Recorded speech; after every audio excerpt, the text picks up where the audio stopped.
The Book of Genesis. Genesis chapter 1. In the beginning, God created the heavens and the earth. Now the earth was formless and empty. Darkness was over the surface of the deep, and the Spirit of God was hovering over the waters. And God said, "Let there be light." And there was light. God saw that the light was good, and he separated the light from the darkness. God called the light day, and the darkness he called night.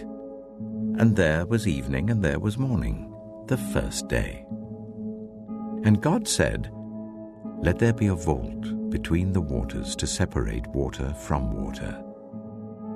So God made the vault and separated the water under the vault from the water above it. And it was so.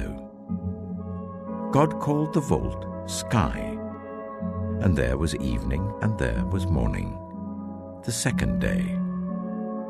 And God said, "Let the water under the sky be gathered to one place, and let dry ground appear." And it was so. God called the dry ground land, and the gathered waters he called seas. And God saw that it was good.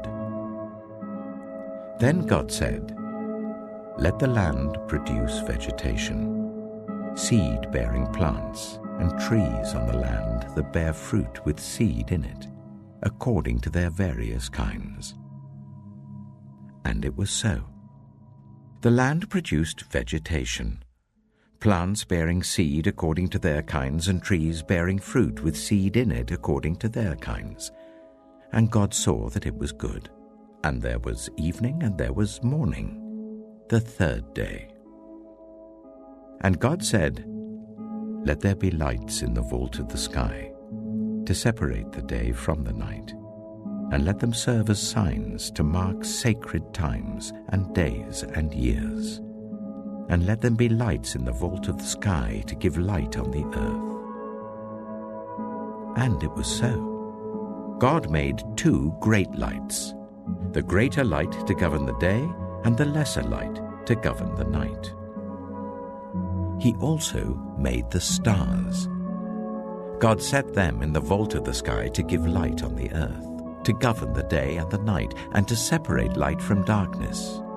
And God saw that it was good. And there was evening, and there was morning, the fourth day. And God said, "Let the water teem with living creatures, and let birds fly above the earth, across the vault of the sky." So God created the great creatures of the sea, and every living thing with which the water teems and that moves about in it, according to their kinds, and every winged bird according to its kind. And God saw that it was good. God blessed them and said, "Be fruitful, and increase in number, and fill the water in the seas, and let the birds increase on the earth." And there was evening, and there was morning, the fifth day. And God said, "Let the land produce living creatures according to their kinds, the livestock, the creatures that move along the ground, and the wild animals, each according to its kind." And it was so. God made the wild animals according to their kinds, the livestock according to their kinds, and all the creatures that move along the ground according to their kinds. And God saw that it was good.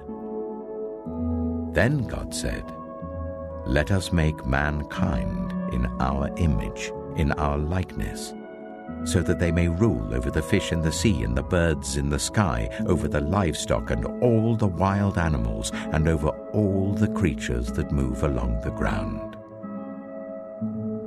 So God created mankind in his own image. In the image of God he created them, male and female he created them. God blessed them and said to them, "Be fruitful and increase in number.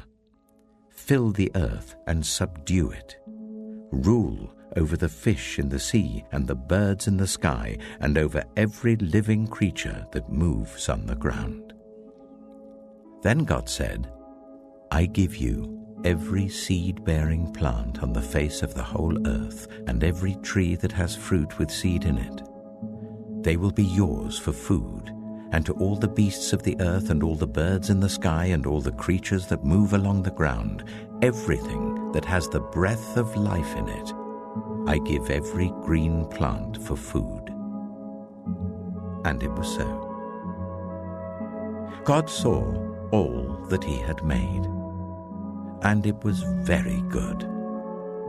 And there was evening and there was morning, the sixth day.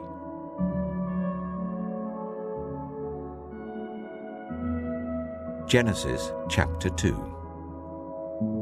Thus the heavens and the earth were completed in all their vast array. By the seventh day, God had finished the work he had been doing. So on the seventh day he rested from all his work. Then God blessed the seventh day and made it holy, because on it he rested from all the work of creating that he had done. This is the account of the heavens and the earth when they were created, when the Lord God made the earth and the heavens. Now no shrub had yet appeared on the earth, and no plant had yet sprung up. For the Lord God had not sent rain on the earth, and there was no one to work the ground. But streams came up from the earth and watered the whole surface of the ground. Then the Lord God formed a man from the dust of the ground, and breathed into his nostrils the breath of life. And the man became a living being. Now the Lord God had planted a garden in the east, in Eden, and there he put the man he had formed. The Lord God made all kinds of trees grow out of the ground, trees that were pleasing to the eye and good for food. In the middle of the garden were the tree of life and the tree of the knowledge of good and evil. A river watering the garden flowed from Eden. From there it was separated into 4 headwaters. The name of the first is the Pishon. It winds through the entire land of Havilah, where there is gold. The gold of that land is good.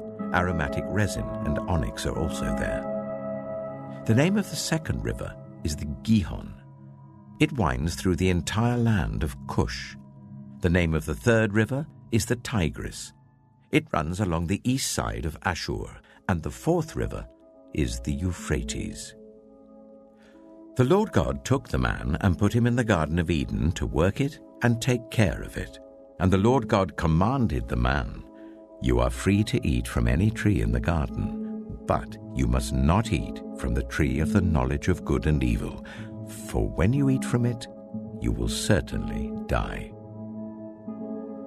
The Lord God said, It is not good for the man to be alone. I will make a helper suitable for him. Now the Lord God had formed out of the ground all the wild animals and all the birds in the sky. He brought them to the man to see what he would name them, and whatever the man called each living creature, that was its name. So the man gave names to all the livestock, the birds in the sky, and all the wild animals. But for Adam no suitable helper was found. So the Lord God caused the man to fall into a deep sleep. And while he was sleeping, he took one of the man's ribs and then closed up the place with flesh. Then the Lord God made a woman from the rib he had taken out of the man, and he brought her to the man. The man said, This is now bone of my bones and flesh of my flesh. She shall be called woman, for she was taken out of man. That is why a man leaves his father and mother and is united to his wife, and they become one flesh. Adam and his wife were both naked, and they felt no shame.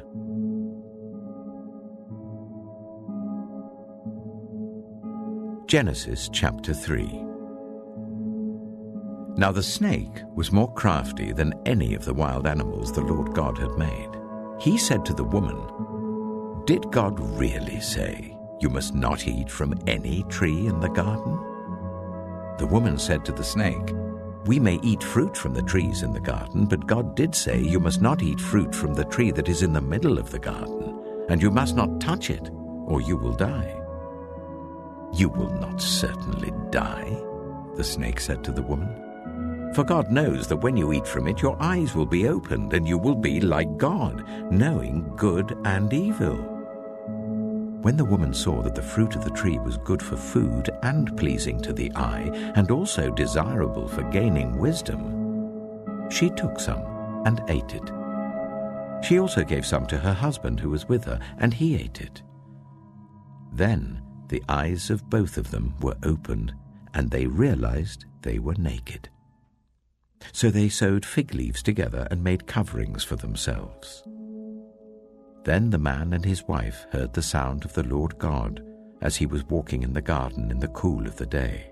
And they hid from the Lord God among the trees of the garden. But the Lord God called to the man, "Where are you?" He answered, "I heard you in the garden, and I was afraid because I was naked, so I hid." And he said, "Who told you that you were naked? Have you eaten from the tree that I commanded you not to eat from?" The man said, "The woman you put here with me, she gave me some fruit from the tree, and I ate it." Then the Lord God said to the woman, "What is this you have done?" The woman said, "The snake deceived me, and I ate."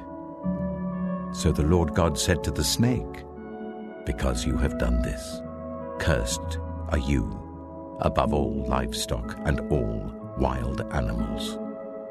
You will crawl on your belly, and you will eat dust all the days of your life. And I will put enmity between you and the woman, and between your offspring and hers. He will crush your head, and you will strike his heel." To the woman he said, "I will make your pains in childbearing very severe. With painful labor you will give birth to children. Your desire will be for your husband, and he will rule over you." To Adam he said, "Because you listened to your wife and ate fruit from the tree about which I commanded you, you must not eat from it. Cursed is the ground because of you. Through painful toil you will eat food from it all the days of your life. It will produce thorns and thistles for you, and you will eat the plants of the field. By the sweat of your brow you will eat your food, until you return to the ground, since from it you were taken. For dust you are, and to dust you will return." Adam named his wife Eve, because she would become the mother of all the living. The Lord God made garments of skin for Adam and his wife and clothed them. And the Lord God said, "The man has now become like one of us, knowing good and evil. He must not be allowed to reach out his hand and take also from the tree of life and eat, and live forever." So the Lord God banished him from the Garden of Eden to work the ground from which he had been taken. After he drove the man out, he placed on the east side of the Garden of Eden cherubim and a flaming sword flashing back and forth to guard the way to the tree of life.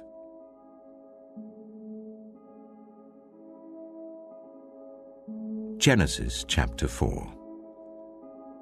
Adam made love to his wife Eve, and she became pregnant and gave birth to Cain.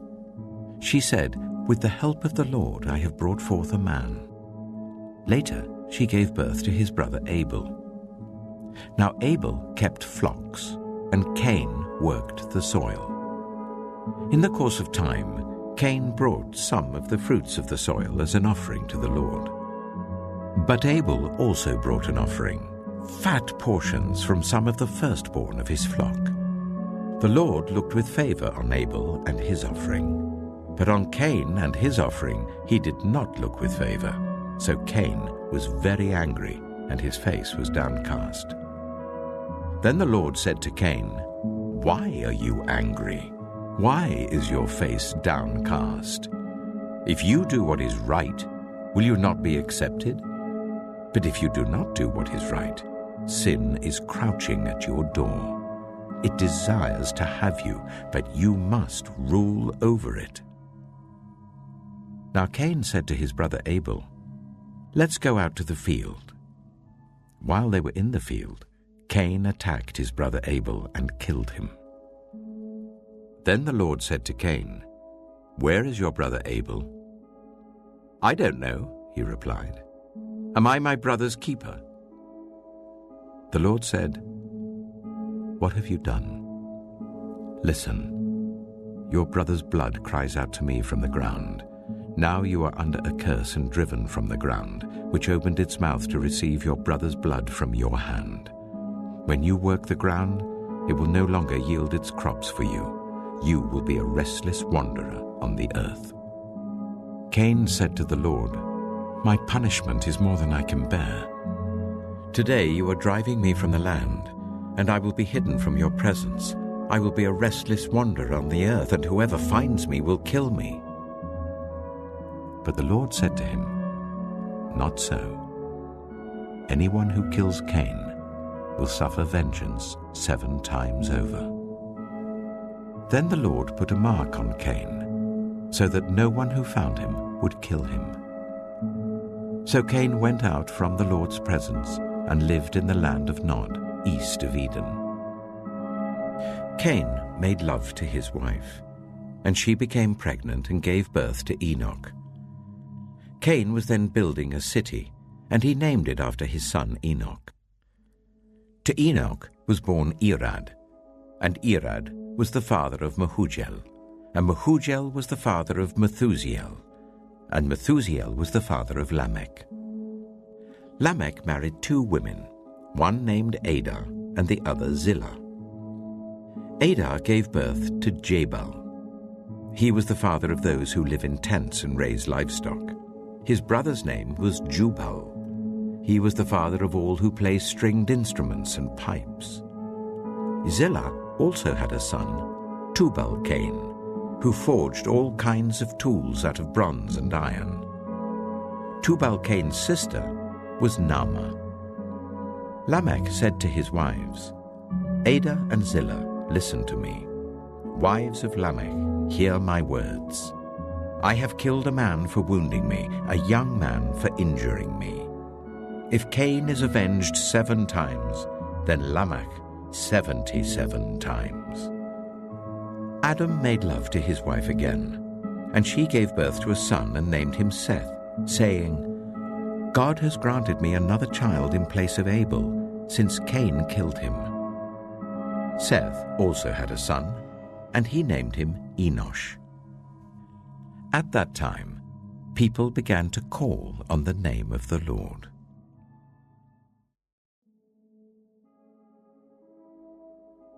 Genesis chapter 5. This is the written account of Adam's family line. When God created mankind, he made them in the likeness of God. He created them male and female and blessed them, and he named them mankind when they were created. When Adam had lived 130 years, he had a son in his own likeness, in his own image, and he named him Seth. After Seth was born, Adam lived 800 years and had other sons and daughters. Altogether, Adam lived a total of 930 years, and then he died. When Seth had lived 105 years, he became the father of Enosh. After he became the father of Enosh, Seth lived 807 years and had other sons and daughters. Altogether, Seth lived a total of 912 years, and then he died. When Enosh had lived 90 years, he became the father of Kenan. After he became the father of Kenan, Enosh lived 815 years and had other sons and daughters. Altogether, Enosh lived a total of 905 years, and then he died. When Kenan had lived 70 years, he became the father of Mahalalel. After he became the father of Mahalalel, Kenan lived 840 years and had other sons and daughters. Altogether, Kenan lived a total of 910 years, and then he died. When Mahalalel had lived 65 years, he became the father of Jared. After he became the father of Jared, Mahalalel lived 830 years and had other sons and daughters. Altogether, Mahalalel lived a total of 895 years, and then he died. When Jared had lived 162 years, he became the father of Enoch. After he became the father of Enoch, Jared lived 800 years and had other sons and daughters. Altogether, Jared lived a total of 962 years, and then he died. When Enoch had lived 65 years, he became the father of Methuselah. After he became the father of Methuselah, Enoch walked faithfully with God 300 years and had other sons and daughters. Altogether, Enoch lived a total of 365 years. Enoch walked faithfully with God. Then he was no more, because God took him away. When Methuselah had lived 187 years, he became the father of Lamech. After he became the father of Lamech, Methuselah lived 782 years and had other sons and daughters. Altogether, Methuselah lived a total of 969 years, and then he died. When Lamech had lived 182 years, he had a son. He named him Noah, and said, "He will comfort us in the labor and painful toil of our hands, caused by the ground the Lord has cursed." After Noah was born, Lamech lived 595 years and had other sons and daughters. Altogether, Lamech lived a total of 777 years, and then he died. After Noah was 500 years old, he became the father of Shem, Ham, and Japheth.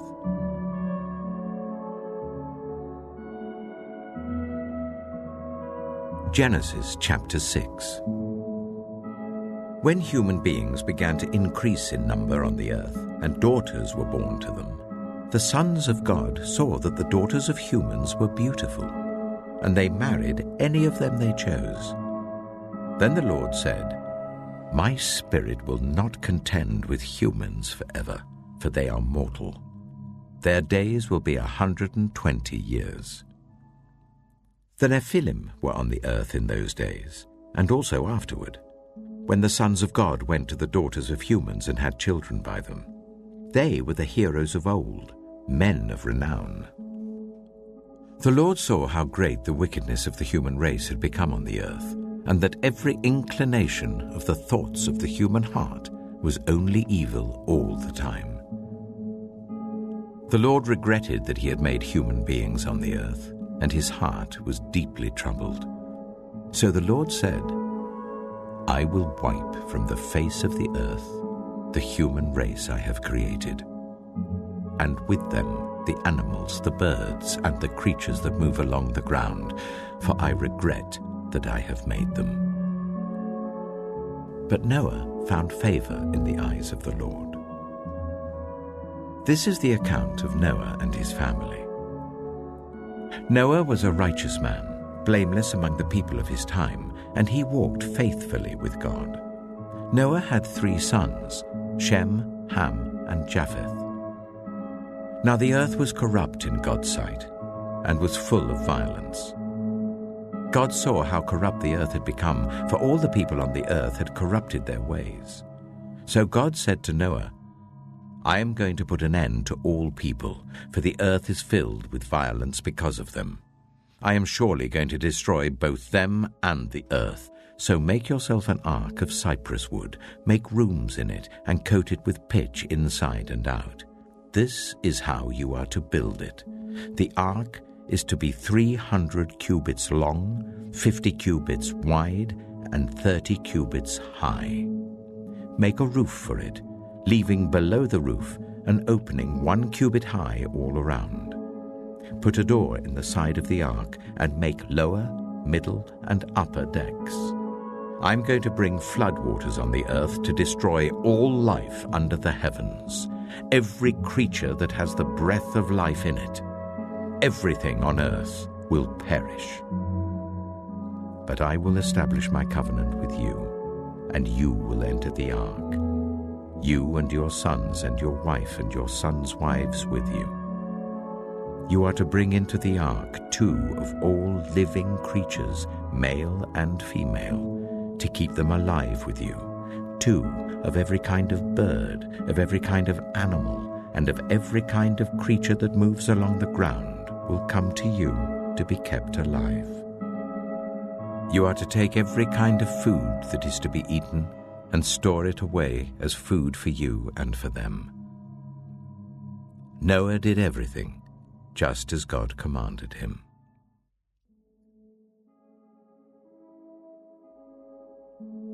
Genesis chapter 7. The Lord then said to Noah, "Go into the ark, you and your whole family, because I have found you righteous in this generation. Take with you 7 pairs of every kind of clean animal, a male and its mate, and 1 pair of every kind of unclean animal, a male and its mate, and also 7 pairs of every kind of bird, male and female, to keep their various kinds alive throughout the earth. 7 days from now, I will send rain on the earth for 40 days and 40 nights, and I will wipe from the face of the earth every living creature I have made." And Noah did all that the Lord commanded him. Noah was 600 years old when the floodwaters came on the earth. And Noah and his sons and his wife and his sons' wives entered the ark to escape the waters of the flood. Pairs of clean and unclean animals, of birds and of all the creatures that move along the ground, male and female, came to Noah and entered the ark as God had commanded Noah. And after the 7 days, the floodwaters came on the earth. In the 600th year of Noah's life, on the 17th day of the 2nd month, on that day, all the springs of the great deep burst forth, and the floodgates of the heavens were opened, and rain fell on the earth 40 days and 40 nights. On that very day, Noah and his sons, Shem, Ham, and Japheth, together with his wife and the wives of his 3 sons, entered the ark. They had with them every wild animal according to its kind, all livestock according to their kinds, every creature that moves along the ground according to its kind, and every bird according to its kind, everything with wings. Pairs of all creatures that have the breath of life in them came to Noah and entered the ark. The animals going in were male and female of every living thing, as God had commanded Noah. Then the Lord shut him in. For 40 days the flood kept coming on the earth. And as the waters increased, they lifted the ark high above the earth. The waters rose and increased greatly on the earth, and the ark floated on the surface of the water. They rose greatly on the earth, and all the high mountains under the entire heavens were covered. The waters rose and covered the mountains to a depth of more than 15 cubits. Every living thing that moved on land perished. Birds, livestock, wild animals, all the creatures that swarm over the earth, and all mankind. Everything on dry land that had the breath of life in its nostrils died. Every living thing on the face of the earth was wiped out. People and animals and the creatures that move along the ground and the birds were wiped from the earth. Only Noah was left, and those with him in the ark. The waters flooded the earth for 150 days.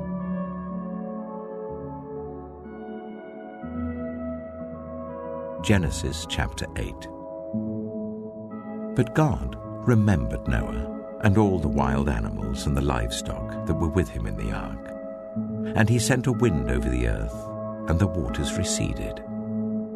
Now the springs of the deep and the floodgates of the heavens had been closed, and the rain had stopped falling from the sky. The water receded steadily from the earth.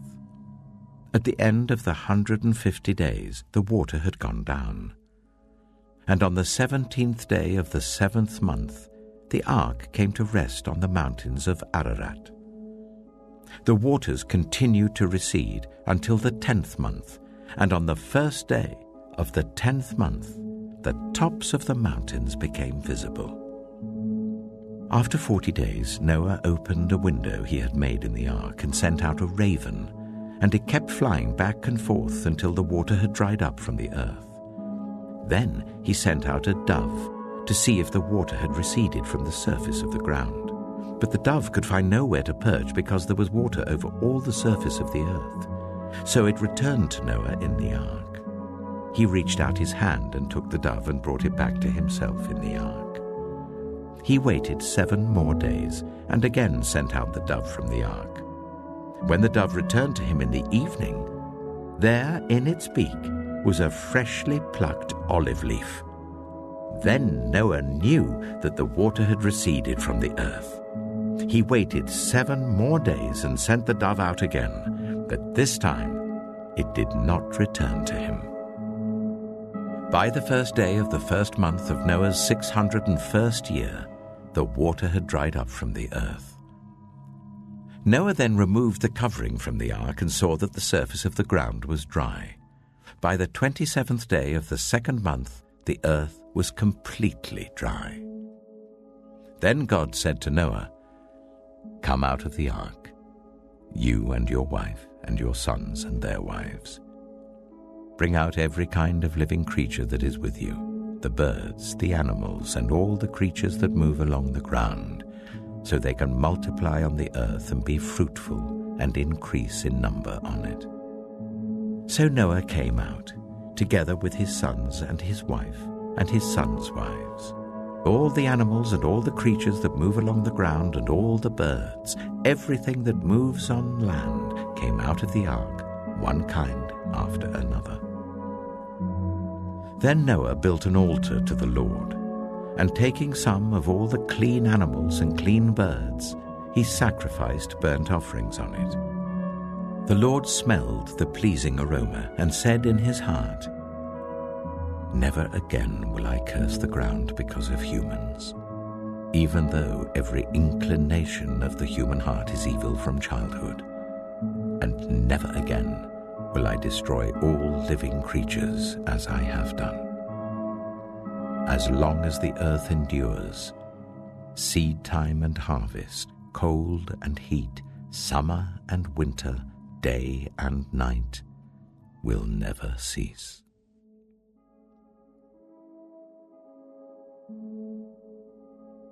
Genesis chapter 9.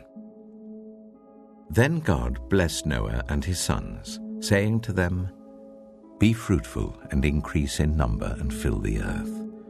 The fear and dread of you will fall on all the beasts of the earth and on all the birds in the sky, on every creature that moves along the ground and on all the fish in the sea. They are given into your hands. Everything that lives and moves about will be food for you. Just as I gave you the green plants, I now give you everything. But you must not eat meat that has its lifeblood still in it. And for your lifeblood I will surely demand an accounting. I will demand an accounting from every animal, and from each human being too I will demand an accounting for the life of another human being. Whoever sheds human blood by humans, shall their blood be shed.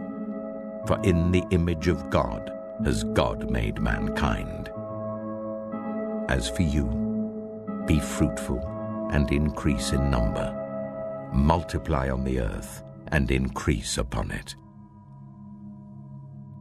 Then God said to Noah and to his sons with him, "I now establish my covenant with you and with your descendants after you, and with every living creature that was with you, the birds, the livestock, and all the wild animals, all those that came out of the ark with you, every living creature on earth.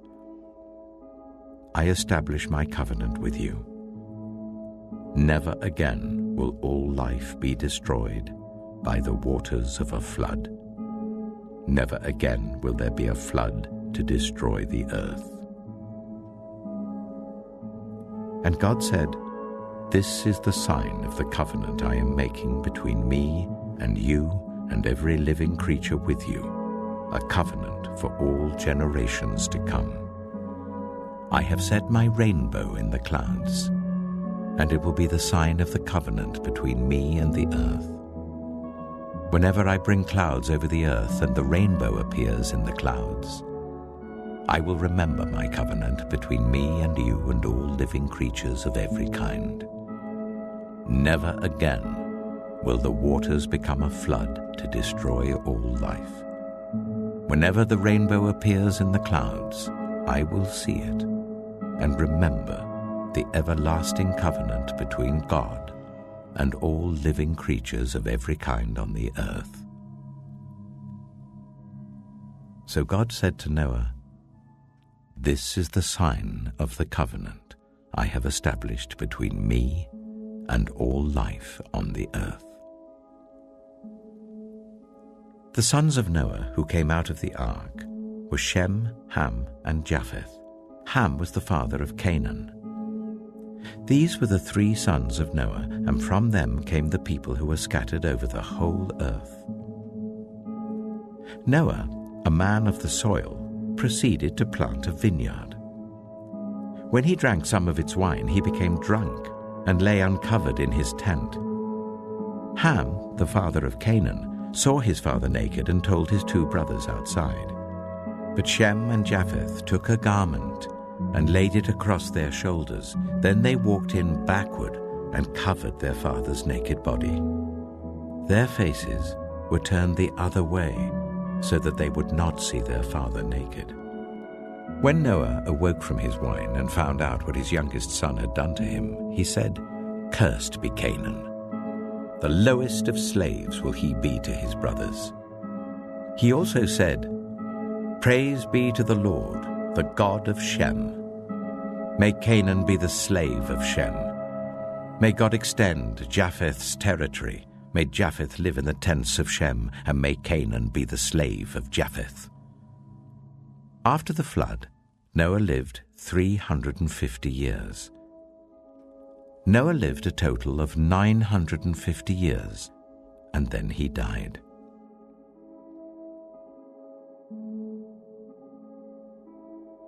Genesis chapter 10.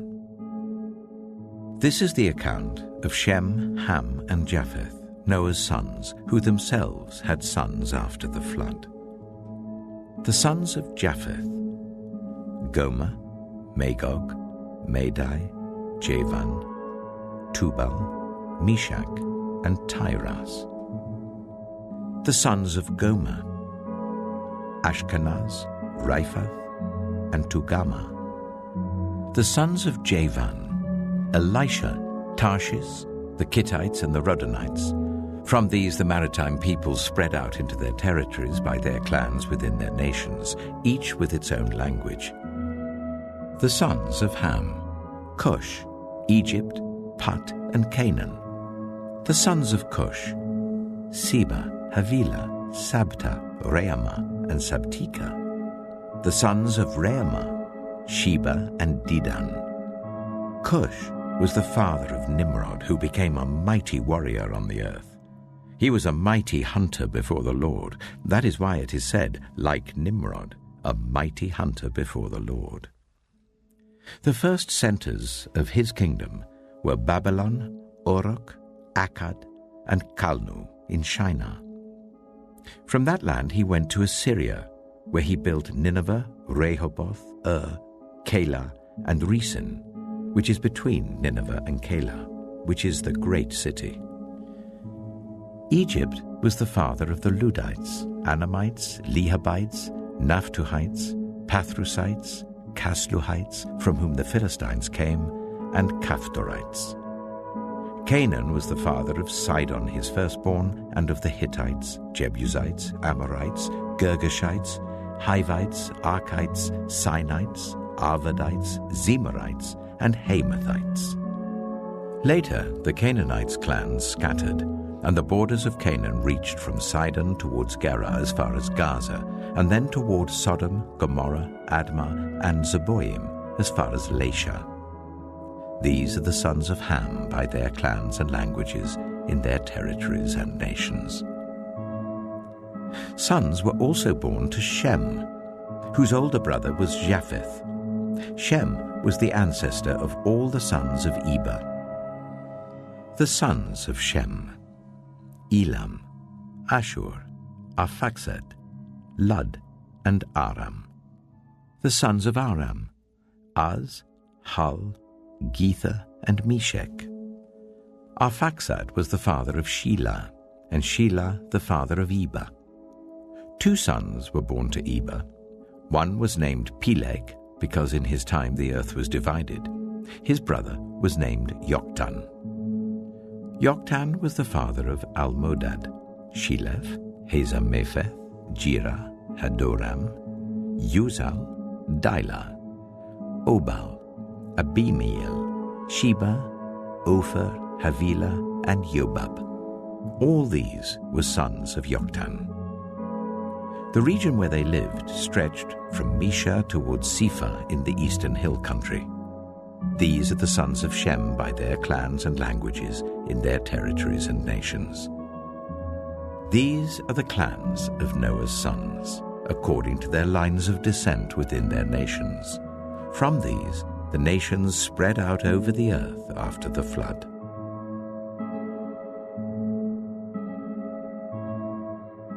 Genesis chapter 11.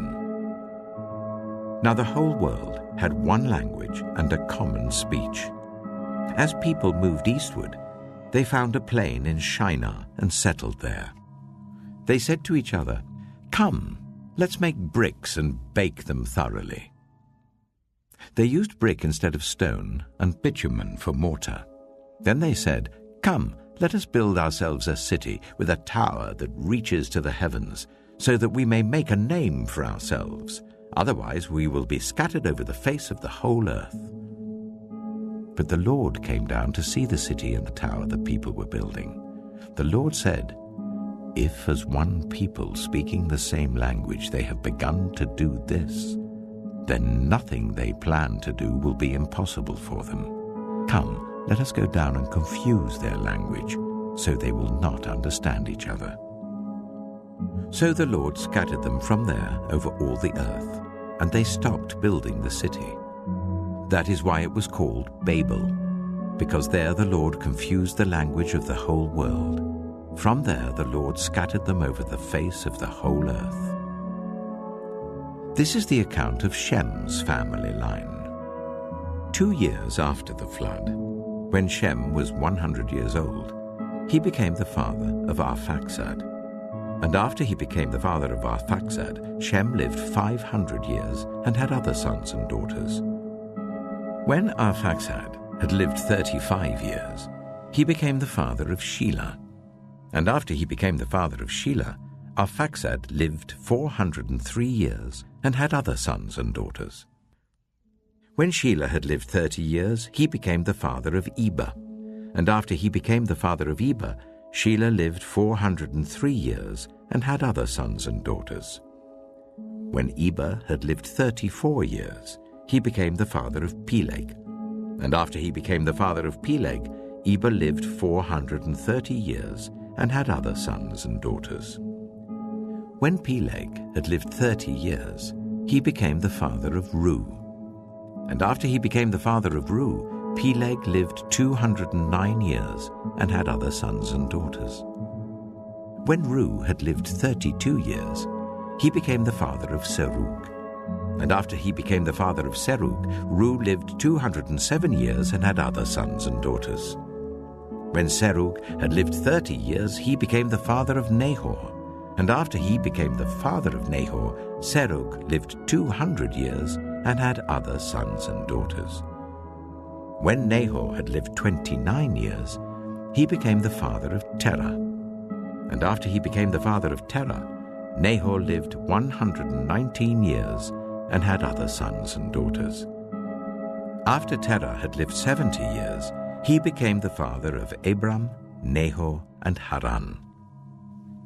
This is the account of Terah's family line. Terah became the father of Abram, Nahor, and Haran became the father of Lot. While his father Terah was still alive, Haran died in Ur of the Chaldeans in the land of his birth. Abram and Nahor both married. The name of Abram's wife was Sarai, and the name of Nahor's wife was Milcah. She was the daughter of Haran, the father of both Milcah and Iscah. Now Sarai was childless because she was not able to conceive. Terah took his son Abram, his grandson Lot, son of Haran, and his daughter-in-law Sarai, the wife of his son Abram, and together they set out from Ur of the Chaldeans to go to Canaan. But when they came to Haran, they settled there. Terah lived 205 years, and he died in Haran.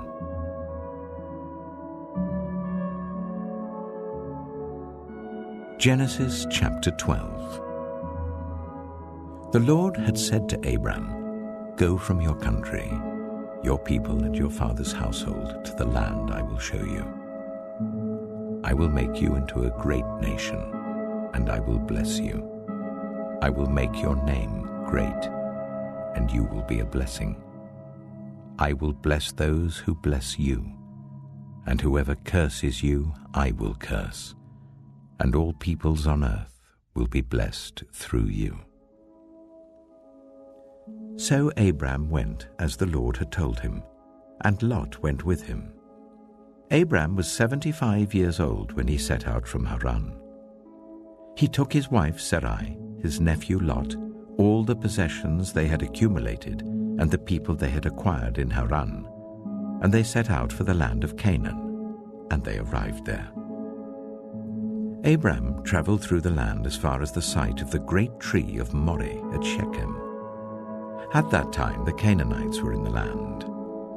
The Lord appeared to Abram and said, "To your offspring I will give this land." So he built an altar there to the Lord who had appeared to him. From there he went on toward the hills east of Bethel and pitched his tent, with Bethel on the west and Ai on the east. There he built an altar to the Lord and called on the name of the Lord. Then Abram set out and continued toward the Negev. Now there was a famine in the land, and Abram went down to Egypt to live there for a while because the famine was severe. As he was about to enter Egypt, he said to his wife Sarai, "I know what a beautiful woman you are. When the Egyptians see you, they will say, 'This is his wife.' Then they will kill me, but will let you live. Say you are my sister, so that I will be treated well for your sake, and my life will be spared because of you." When Abram came to Egypt, the Egyptians saw that Sarai was a very beautiful woman. And when Pharaoh's officials saw her, they praised her to Pharaoh, and she was taken into his palace. He treated Abram well for her sake, and Abram acquired sheep and cattle, male and female donkeys, male and female servants, and camels. But the Lord inflicted serious diseases on Pharaoh and his household because of Abram's wife Sarai. So Pharaoh summoned Abram. "What have you done to me?" he said. "Why didn't you tell me she was your wife? Why did you say, 'She is my sister,' so that I took her to be my wife? Now then, here is your wife. Take her and go." Then Pharaoh gave orders about Abram to his men, and they sent him on his way with his wife and everything he had.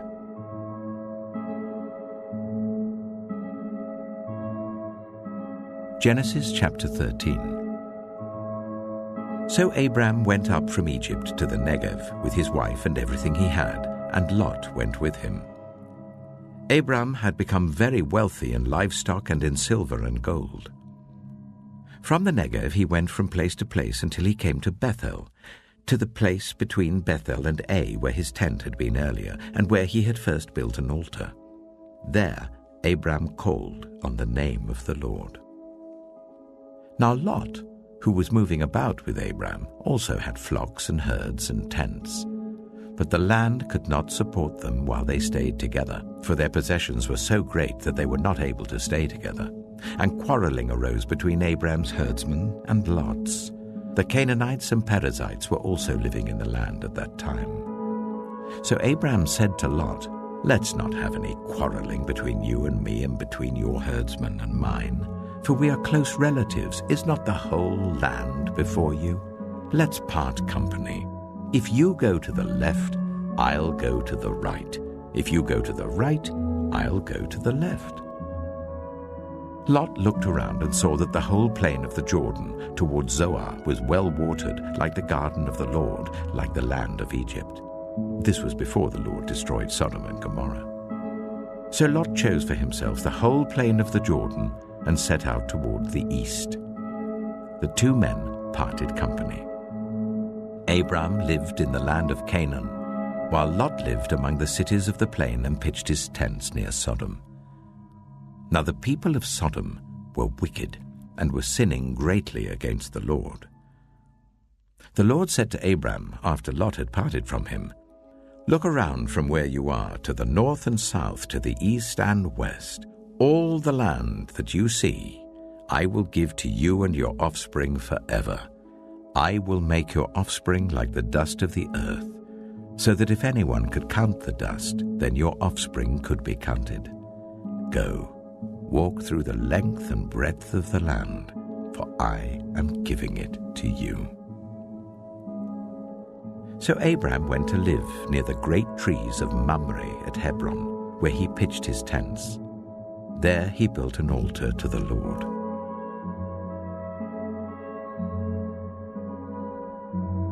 Genesis chapter 14. At the time when Amraphel was king of Shinar, Arioch, king of Elasah, Kedorlaomer, king of Elam, and Tidal, king of Goyim, these kings went to war against Bera, king of Sodom, Bersha, king of Gomorrah, Shinab, king of Admah, Shemeba, king of Zeboim, and the king of Bela, that is Zoar. All these latter kings joined forces in the valley of Siddim, that is the Dead Sea Valley. For 12 years they had been subject to Kedorlaomer, but in the 13th year they rebelled. In the 14th year, Kedorlaomer and the kings allied with him went out and defeated the Rephaites in Ashtaroth-Karnaim, the Zuzites in Ham, the Emites in Sheva, Kiriathaim, and the Horites in the hill country of Seir as far as El-Paran, near the desert. Then they turned back and went to En-Mishpat, that is Kadesh, and they conquered the whole territory of the Amalekites as well as the Amorites who were living in Hazazon-Tamar. Then the king of Sodom, the king of Gomorrah, the king of Admah, the king of Zeboim, and the king of Bela, that is Zoar, marched out and drew up their battle lines in the valley of Siddim against Kedorlaomer, king of Elam, Tidal, king of Goim, Amraphel, king of Shinar, and Arioch, king of Elasah, 4 kings against 5. Now the valley of Siddim was full of tar pits. And when the kings of Sodom and Gomorrah fled, some of the men fell into them, and the rest fled to the hills. The 4 kings seized all the goods of Sodom and Gomorrah and all their food. Then they went away. They also carried off Abram's nephew, Lot, and his possessions, since he was living in Sodom. A man who had escaped came and reported this to Abram the Hebrew. Now Abram was living near the great trees of Mamre the Amorite, a brother of Eshcol and Ane, all of whom were allied with Abram. When Abram heard that his relative had been taken captive, he called out 318 trained men born in his household and went in pursuit as far as Dan. During the night, Abram divided his men to attack them, and he routed them, pursuing them as far as Hobah, north of Damascus. He recovered all the goods and brought back his relative Lot and his possessions, together with the women and the other people. After Abram returned from defeating Kedorlaomer and the kings allied with him, the king of Sodom came out to meet him in the valley of Shaveh, that is, the king's valley. Then Melchizedek, king of Salem, brought out bread and wine. He was priest of God Most High, and he blessed Abram, saying, Blessed be Abram by God Most High, creator of heaven and earth. And praise be to God Most High, who delivered your enemies into your hand. Then Abram gave him 1/10 of everything. The king of Sodom said to Abram, Give me the people and keep the goods for yourself. But Abram said to the king of Sodom, With raised hand I have sworn an oath to the Lord, God Most High, creator of heaven and earth, that I will accept nothing belonging to you, not even a thread or the strap of a sandal, so that you will never be able to say, I made Abram rich. I will accept nothing but what my men have eaten and the share that belongs to the men who went with me, to Ane, Eshcol, and Mamre. Let them have their share.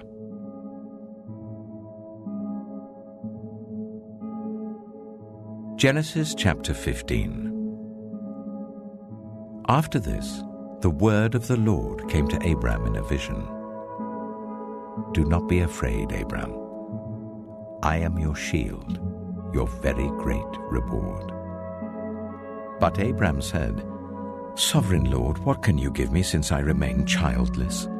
And the one who will inherit my estate is Eliezer of Damascus. And Abram said, You have given me no children, so a servant in my household will be my heir. Then the word of the Lord came to him. This man will not be your heir, but a son who is your own flesh and blood will be your heir. He took him outside and said, Look up at the sky and count the stars, if indeed you can count them. Then he said to him, So shall your offspring be. Abram believed the Lord, and he credited to him as righteousness.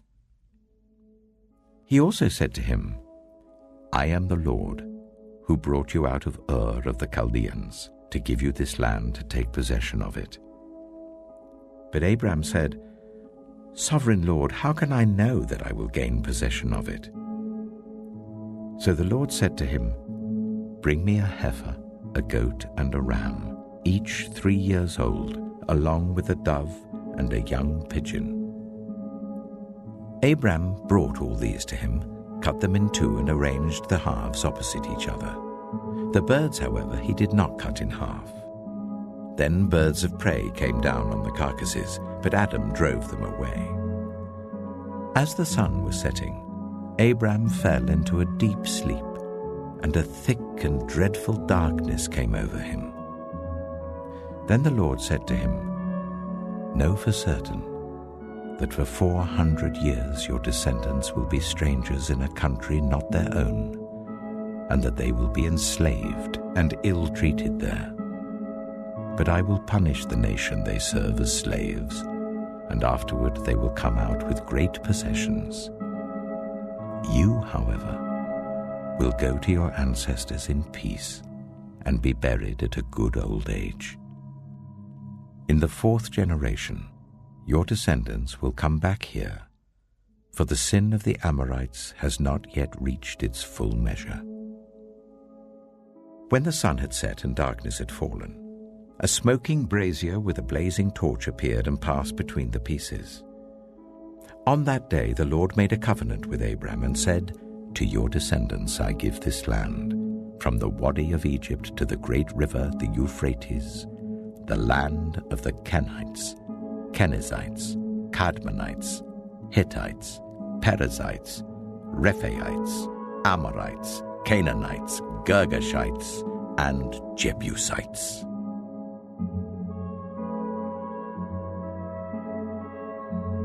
Genesis chapter 16. Now Sarai, Abram's wife, had borne him no children, but she had an Egyptian slave named Hagar. So she said to Abram, The Lord has kept me from having children. Go, sleep with my slave. Perhaps I can build a family through her. Abram agreed to what Sarai said. So after Abraham had been living in Canaan 10 years, Sarai, his wife, took her Egyptian slave Hagar and gave her to her husband to be his wife. He slept with Hagar, and she conceived. When she knew she was pregnant, she began to despise her mistress. Then Sarai said to Abram, "You are responsible for the wrong I'm suffering.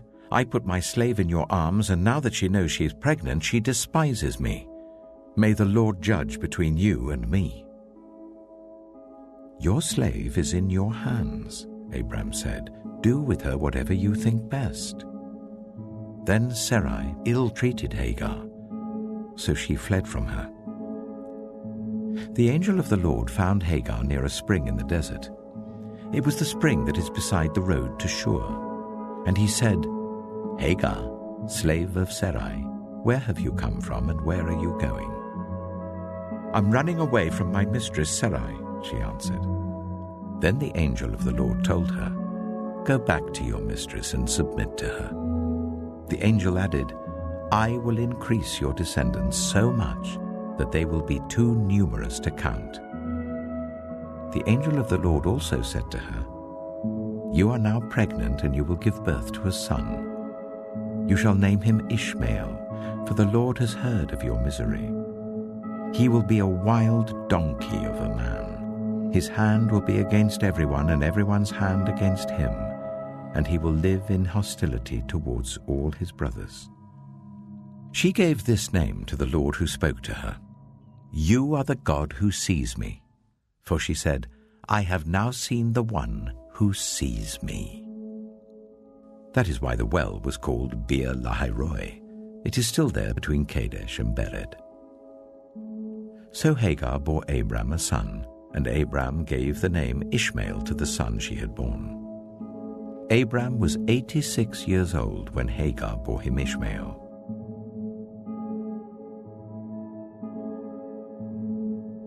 Genesis chapter 17. When Abram was 99 years old, the Lord appeared to him and said, "I am God Almighty. Walk before me faithfully and be blameless. Then I will make my covenant between me and you and will greatly increase your numbers." Abram fell face down, and God said to him, "As for me, this is my covenant with you. You will be the father of many nations. No longer will you be called Abram. Your name will be Abraham. For I have made you a father of many nations. I will make you very fruitful.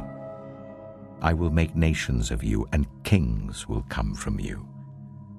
I will establish my covenant as an everlasting covenant between me and you and your descendants after you for the generations to come, to be your God and the God of your descendants after you. The whole land of Canaan, where you now reside as a foreigner, I will give as an everlasting possession to you and your descendants after you, and I will be their God." Then God said to Abraham, "As for you, you must keep my covenant, you and your descendants after you for the generations to come. This is my covenant with you and your descendants after you, the covenant you are to keep. Every male among you shall be circumcised. You are to undergo circumcision, and it will be the sign of the covenant between me and you. For the generations to come, every male among you who is 8 days old must be circumcised, including those born in your household or bought with money from a foreigner. Those who are not your offspring, whether born in your household or bought with your money, they must be circumcised. My covenant in your flesh is to be an everlasting covenant. Any uncircumcised male who has not been circumcised in the flesh will be cut off from his people. He has broken my covenant." God also said to Abraham, "As for Sarai your wife, You are no longer to call her Sarai. Her name will be Sarah. I will bless her and will surely give you a son by her. I will bless her, so she will be the mother of nations. Kings of peoples will come from her. Abraham fell face down. He laughed and said to himself, Will a son be born to a man 100 years old? Will Sarah bear a child at the age of 90? And Abraham said to God, If only Ishmael might live under your blessing. Then God said, Yes, but your wife Sarah will bear you a son, and you will call him Isaac. I will establish my covenant with him as an everlasting covenant for his descendants after him. And as for Ishmael, I have heard you. I will surely bless him. I will make him fruitful and will greatly increase his numbers. He will be the father of 12 rulers, and I will make him into a great nation. But my covenant I will establish with Isaac, whom Sarah will bear to you by this time next year. When he had finished speaking with Abraham, God went up from him. On that very day, Abraham took his son Ishmael, and all those born in his household or bought with his money, every male in his household, and circumcised them as God told him. Abraham was 99 years old when he was circumcised, and his son Ishmael was 13. Abraham and his son Ishmael were both circumcised on that very day, and every male in Abraham's household, including those born in his household or bought from a foreigner, was circumcised with him.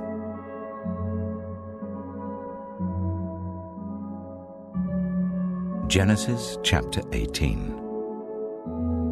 The Lord appeared to Abraham near the great trees of Mamre, while he was sitting at the entrance to his tent in the heat of the day.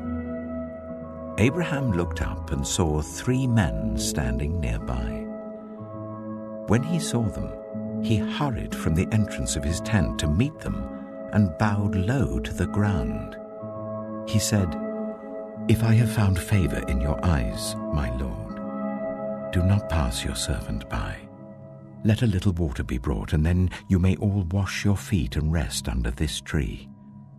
Let me get you something to eat, so you can be refreshed and then go on your way, now that you have come to your servant." "Very well," they answered. "Do as you say." So Abraham hurried into the tent to Sarah. "Quick," he said, "get 3 seahs of the finest flour and knead it and bake some bread." Then he ran to the herd and selected a choice, tender calf and gave it to a servant who hurried to prepare it. He then brought some curds and milk and the calf that had been prepared and set these before them. While they ate, he stood near them under a tree. "Where is your wife Sarah?" they asked him. "There in the tent," he said. Then one of them said, "I will surely return to you about this time next year, and Sarah, your wife, will have a son." Now Sarah was listening at the entrance to the tent, which was behind him. Abraham and Sarah were already very old, and Sarah was past the age of childbearing. So Sarah laughed to herself as she thought, "After I'm worn out and my Lord is old, will I now have this pleasure?" Then the Lord said to Abraham, "Why did Sarah laugh and say, 'Will I really have a child now that I am old?' Is anything too hard for the Lord? I will return to you at the appointed time next year, and Sarah will have a son." Sarah was afraid, so she lied and said, "I did not laugh." But he said, "Yes, you did laugh." When the men got up to leave, they looked down towards Sodom, and Abraham walked along with them to see them on their way. Then the Lord said, "Shall I hide from Abraham what I am about to do? Abraham will surely become a great and powerful nation, and all nations on earth will be blessed through him. For I have chosen him so that he will direct his children and his household after him, to keep the way of the Lord by doing what is right and just, so that the Lord will bring about for Abraham what he has promised him." Then the Lord said, "The outcry against Sodom and Gomorrah is so great, and their sin so grievous, that I will go down and see if what they have done is as bad as the outcry that has reached me. If not, I will know." The men turned away and went towards Sodom, but Abraham remained standing before the Lord. Then Abraham approached him and said, "Will you sweep away the righteous with the wicked? What if there are 50 righteous people in the city? Will you really sweep it away and not spare the place for the sake of the 50 righteous people in it? Far be it from you to do such a thing, to kill the righteous with the wicked, treating the righteous and the wicked alike? Far be it from you. Will not the judge of all the earth do right?" The Lord said, "If I find 50 righteous people in the city of Sodom, I will spare the whole place for their sake." Then Abraham spoke up again, "Now that I have been so bold as to speak to the Lord, though I am nothing but dust and ashes, what if the number of the righteous is 5 less than 50? Will you destroy the whole city for lack of 5 people? If I find 45 there," he said, "I will not destroy it." Once again he spoke to him, "What if only 40 are found there?" He said, "For the sake of 40, I will not do it." Then he said, "May the Lord not be angry, but let me speak. What if only 30 can be found there?" He answered, "I will not do it if I find 30 there." Abraham said, "Now that I have been so bold as to speak to the Lord, what if only 20 can be found there?" He said, "For the sake of 20, I will not destroy it." Then he said, "May the Lord not be angry, but let me speak just once more. What if only 10 can be found there?" He answered, "For the sake of 10, I will not destroy it." When the Lord had finished speaking with Abraham, he left, and Abraham returned home.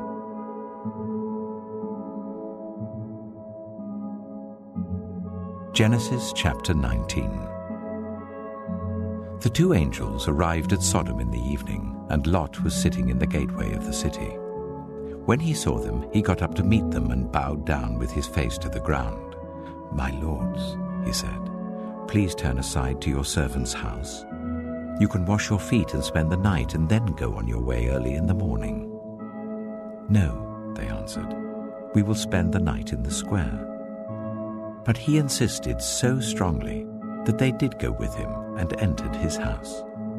He prepared a meal for them, baking bread without yeast, and they ate. Before they had gone to bed, all the men from every part of the city of Sodom, both young and old, surrounded the house. They called to Lot, "Where are the men who came to you tonight? Bring them out to us, so that we can have sex with them." Lot went outside to meet them and shut the door behind him and said, "No, my friends, don't do this wicked thing. Look, I have 2 daughters who have never slept with a man. Let me bring them out to you, and you can do what you like with them, but don't do anything to these men, for they have come under the protection of my roof." "Get out of our way," they replied. "This fellow came here as a foreigner, and now he wants to play the judge. We'll treat you worse than them." They kept bringing pressure on Lot and moved forward to break down the door. But the men inside reached out and pulled Lot back into the house and shut the door.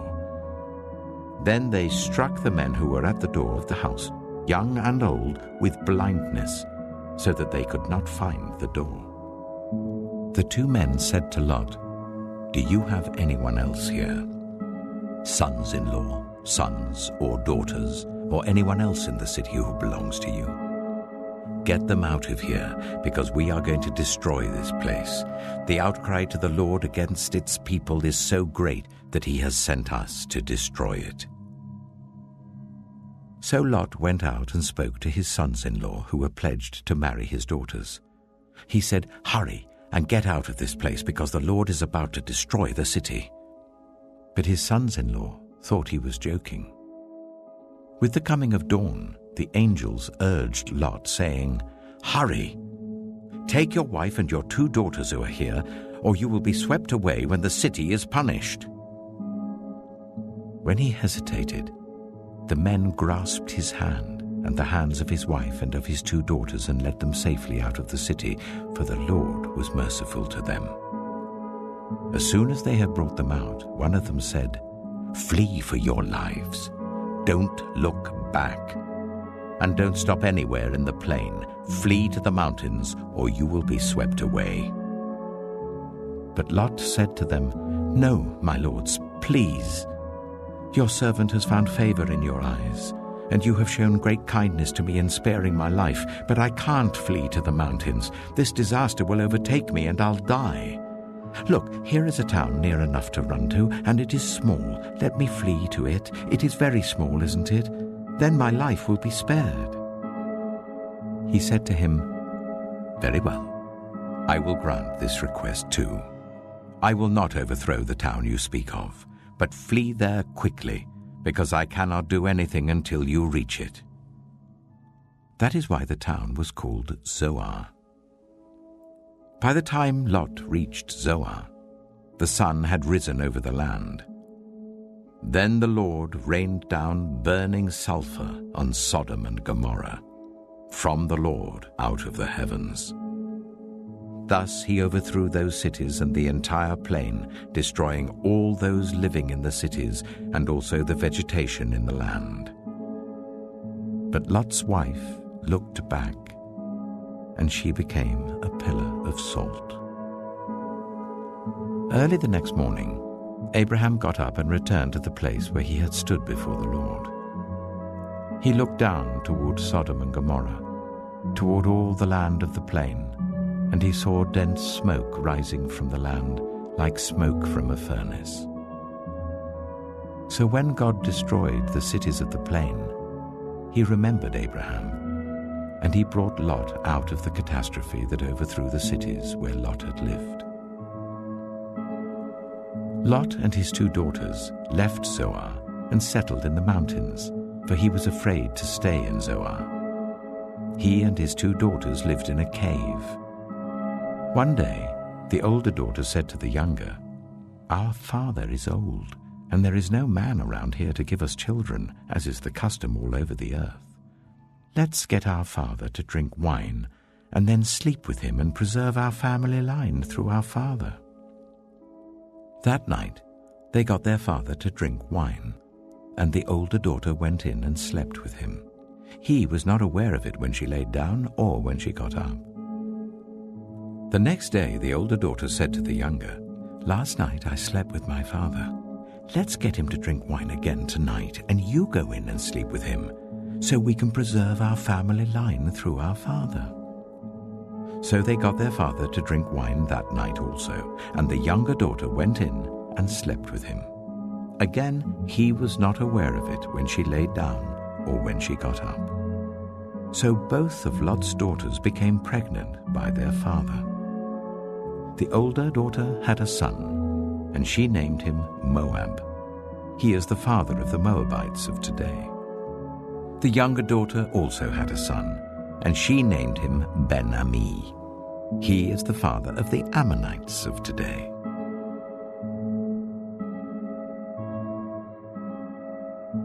Genesis chapter 20.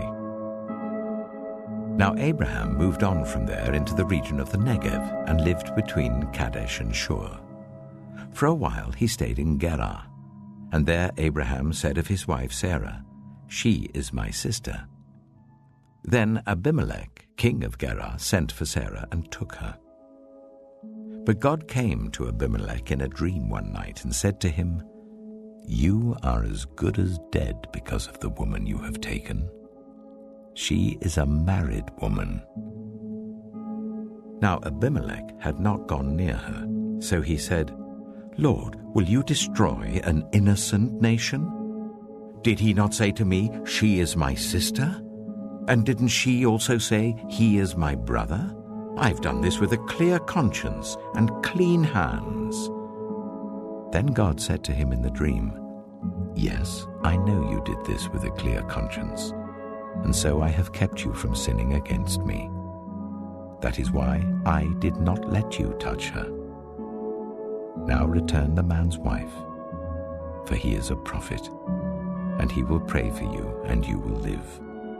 But if you do not return her, you may be sure that you and all who belong to you will die." Early the next morning, Abimelech summoned all his officials, and when he told them all that had happened, they were very much afraid. Then Abimelech called Abraham in and said, "What have you done to us? How have I wronged you that you have brought such guilt upon me and my kingdom? You have done things to me that should never be done." And Abimelech asked Abraham, "What was your reason for doing this?" Abraham replied, "I said to myself, 'There is surely no fear of God in this place, and they will kill me because of my wife. Besides, she really is my sister, the daughter of my father, though not of my mother, and she became my wife. And when God caused me to wander from my father's household, I said to her, "This is how you can show your love to me. Everywhere we go, say of me, 'He is my brother.'" Then Abimelech brought sheep and cattle and male and female slaves and gave them to Abraham, and he returned Sarah his wife to him. And Abimelech said, "My land is before you. Live wherever you like." To Sarah he said, "I am giving your brother 1,000 shekels of silver. This is to cover the offense against you before all who are with you. You are completely vindicated." Then Abraham prayed to God, and God healed Abimelech, his wife, and his female slaves, so they could have children again. For the Lord had kept all the women in Abimelech's household from conceiving because of Abraham's wife Sarah.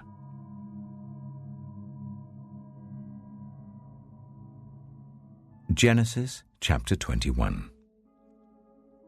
Now the Lord was gracious to Sarah, as he had said, and the Lord did for Sarah what he had promised.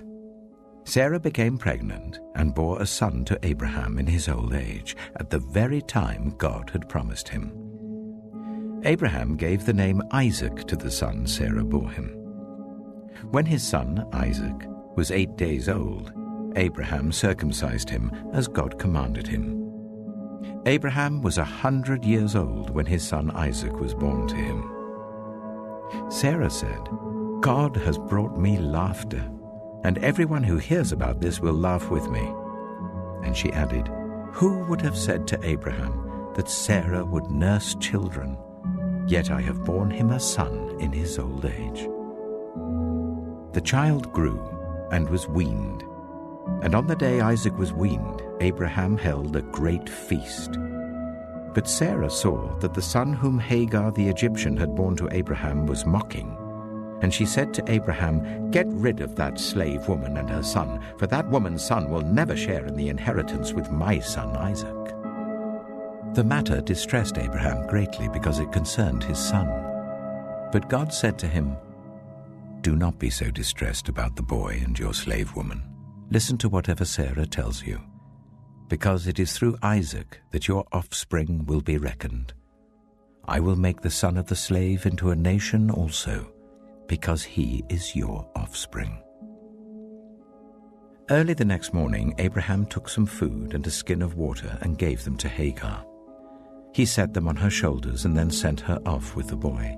She went on her way and wandered in the desert of Beersheba. When the water in the skin was gone, she put the boy under one of the bushes. Then she went off and sat down about a bow shot away, for she thought, "I cannot watch the boy die." And as she sat there, she began to sob. God heard the boy crying. And the angel of God called to Hagar from heaven and said to her, "What is the matter, Hagar? Do not be afraid. God has heard the boy crying as he lies there. Lift the boy up and take him by the hand, for I will make him into a great nation." Then God opened her eyes, and she saw a well of water. So she went and filled the skin with water and gave the boy a drink. God was with the boy as he grew up. He lived in the desert and became an archer. While he was living in the desert of Paran, his mother got a wife for him from Egypt. At that time, Abimelech and Phicol, the commander of his forces, said to Abraham, "God is with you in everything you do. Now swear to me here before God that you will not deal falsely with me or my children or my descendants. Show to me and the country where you now reside as a foreigner the same kindness I have shown to you." Abraham said, "I swear it." Then Abraham complained to Abimelech about a well of water that Abimelech's servants had seized. But Abimelech said, "I don't know who has done this. You did not tell me, and I heard about it only today." So Abraham brought sheep and cattle and gave them to Abimelech, and the two men made a treaty. Abraham set apart 7 ewe lambs from the flock, and Abimelech asked Abraham, "What is the meaning of these 7 ewe lambs you have set apart by themselves?" He replied, "Accept these 7 lambs from my hand as a witness that I dug this well." So that place was called Beersheba, because the 2 men swore an oath there. After the treaty had been made at Beersheba, Abimelech and Phicol, the commander of his forces, returned to the land of the Philistines. Abraham planted a tamarisk tree in Beersheba, and there he called on the name of the Lord, the eternal God. And Abraham stayed in the land of the Philistines for a long time.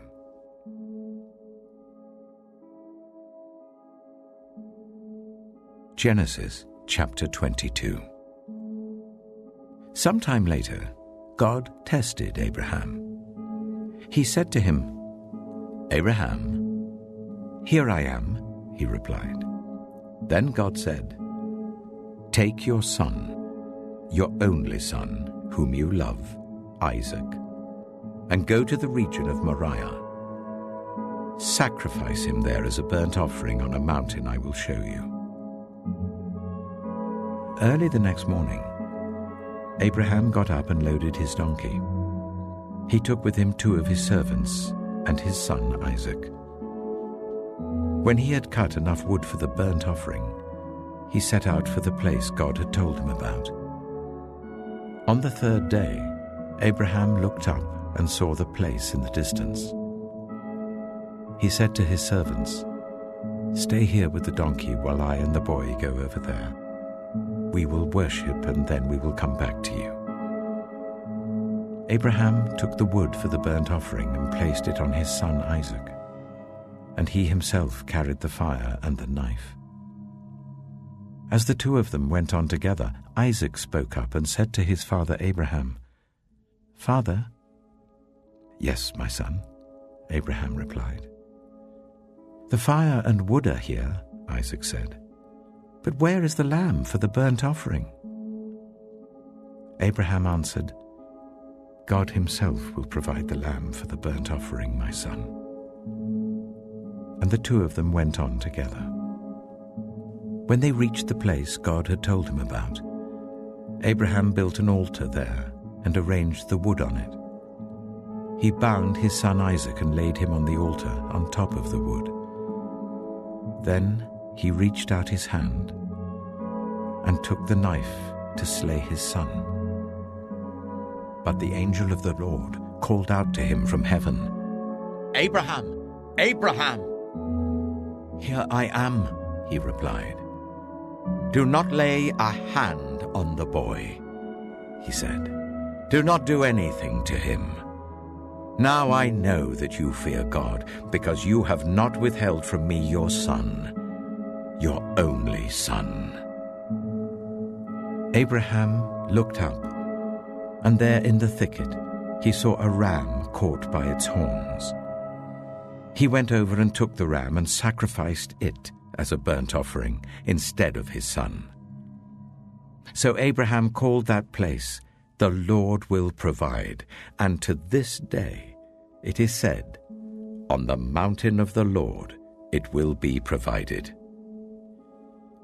The angel of the Lord called to Abraham from heaven a second time and said, "I swear by myself, declares the Lord, that because you have done this and have not withheld your son, your only son, I will surely bless you and make your descendants as numerous as the stars in the sky and as the sand on the seashore. Your descendants will take possession of the cities of their enemies, and through your offspring all nations on earth will be blessed, because you have obeyed me." Then Abraham returned to his servants, and they set off together for Beersheba. And Abraham stayed in Beersheba. Sometime later, Abraham was told, "Milcah is also a mother. She has borne sons to your brother Nahor. Uz the firstborn, Buz his brother, Kemuel the father of Aram, Kesed, Hazo, Pildash, Jiphlath, and Bethuel. Bethuel became the father of Rebekah. Milcah bore these 8 sons to Abraham's brother Nahor. His concubine, whose name was Rumah, also had sons, Teba, Gaham, Tahash, and Maacah.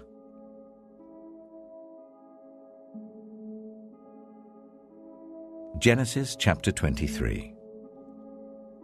Sarah lived to be 127 years old. She died at Kiriath Arba, that is Hebron, in the land of Canaan, and Abraham went to mourn for Sarah and to weep over her. Then Abraham rose from beside his dead wife and spoke to the Hittites. He said, "I am a foreigner and stranger among you. Sell me some property for a burial site here, so I can bury my dead." The Hittites replied to Abraham, "Sir, listen to us. You are a mighty prince among us. Bury your dead in the choicest of our tombs. None of us will refuse you his tomb for burying your dead." Then Abraham rose and bowed down before the people of the land, the Hittites. He said to them, "If you are willing to let me bury my dead, then listen to me and intercede with Ephron, son of Zohar, on my behalf.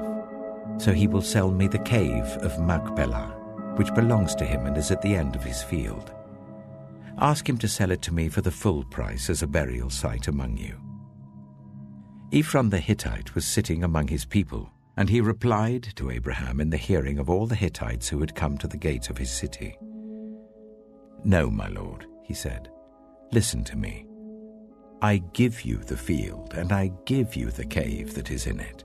I give it to you in the presence of my people. Bury your dead." Again Abraham bowed down before the people of the land, and he said to Ephron in their hearing, "Listen to me. If you will, I will pay the price of the field. Accept it from me, so I can bury my dead there." Ephron answered Abraham, "Listen to me, my lord. The land is worth 400 shekels of silver. But what is that between you and me? Bury your dead." Abraham agreed to Ephron's terms and weighed out for him the price he had named in the hearing of the Hittites, 400 shekels of silver, according to the weight current among the merchants. So Ephron's field in Machpelah, near Mamre, both the field and the cave in it, and all the trees within the borders of the field, was legally made over to Abraham as his property in the presence of all the Hittites who had come to the gate of the city. Afterwards, Abraham buried his wife Sarah in the cave in the field of Machpelah, near Mamre, which is at Hebron, in the land of Canaan. So the field and the cave in it were legally made over to Abraham by the Hittites as a burial site.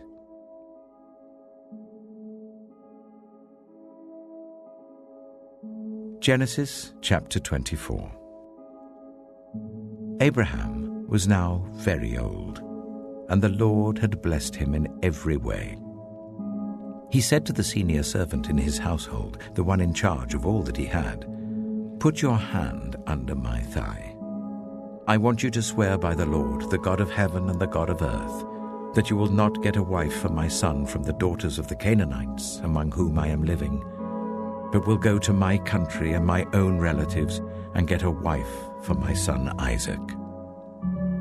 The servant asked him, "What if the woman is unwilling to come back with me to this land?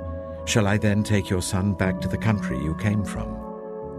"Make sure that you do not take my son back there," Abraham said. "The Lord, the God of heaven, who brought me out of my father's household and my native land, and who spoke to me and promised me on oath, saying, 'To your offspring I will give this land,' he will send his angel before you, so that you can get a wife for my son from there. If the woman is unwilling to come back with you, then you will be released from this oath of mine. Only do not take my son back there."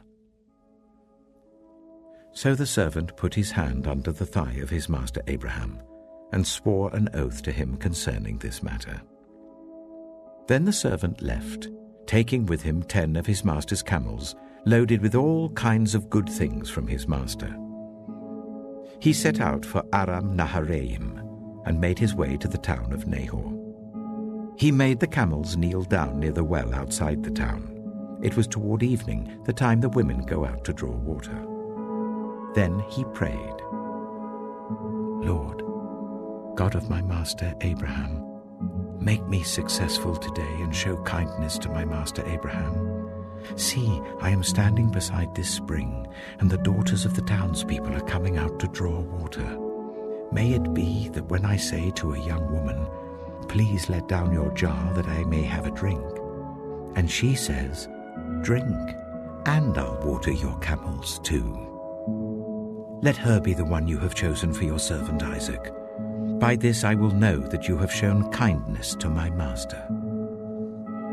Before he had finished praying, Rebekah came out with her jar on her shoulder. She was the daughter of Bethuel, son of Milcah, who was the wife of Abraham's brother Nahor. The woman was very beautiful, a virgin. No man had ever slept with her. She went down to the spring, filled her jar, and came up again. The servant hurried to meet her and said, "Oh, please give me a little water from your jar." "Drink, my lord," she said, and quickly lowered the jar to her hands and gave him a drink. After she had given him a drink, she said, "I'll draw water for your camels too until they've had enough to drink." So she quickly emptied her jar into the trough, ran back to the well to draw more water, and drew enough for all his camels. Without saying a word, the man watched her closely to learn whether or not the Lord had made his journey successful. When the camels had finished drinking, the man took out a gold nose ring weighing a beaker and 2 gold bracelets weighing 10 shekels. Then he asked, "Whose daughter are you? Please tell me, is there room in your father's house for us to spend the night?" She answered him, "I am the daughter of Bethuel, the son that Milcah bore to Nahor." And she added, "We have plenty of straw and fodder, as well as room for you to spend the night." Then the man bowed down and worshipped the Lord, saying, "Praise be to the Lord, the God of my master Abraham, who has not abandoned his kindness and faithfulness to my master. As for me, the Lord has led me on the journey to the house of my master's relatives." The young woman ran and told her mother's household about these things. Now Rebekah had a brother named Laban, and he hurried out to the man at the spring. As soon as he had seen the nose ring and the bracelets on his sister's arms, and had heard Rebekah tell what the man had said to her, he went out to the man and found him standing by the camels near the spring. "Come, you who are blessed by the Lord," he said. "Why are you standing out here? I have prepared the house and a place for the camels." So the man went to the house, and the camels were unloaded. Straw and fodder were brought for the camels, and water for him and his men to wash their feet. Then food was set before him. But he said, "I will not eat until I have told you what I have to say." "Then tell us," Laban said. So he said, "I am Abraham's servant. The Lord has blessed my master abundantly, and he has become wealthy.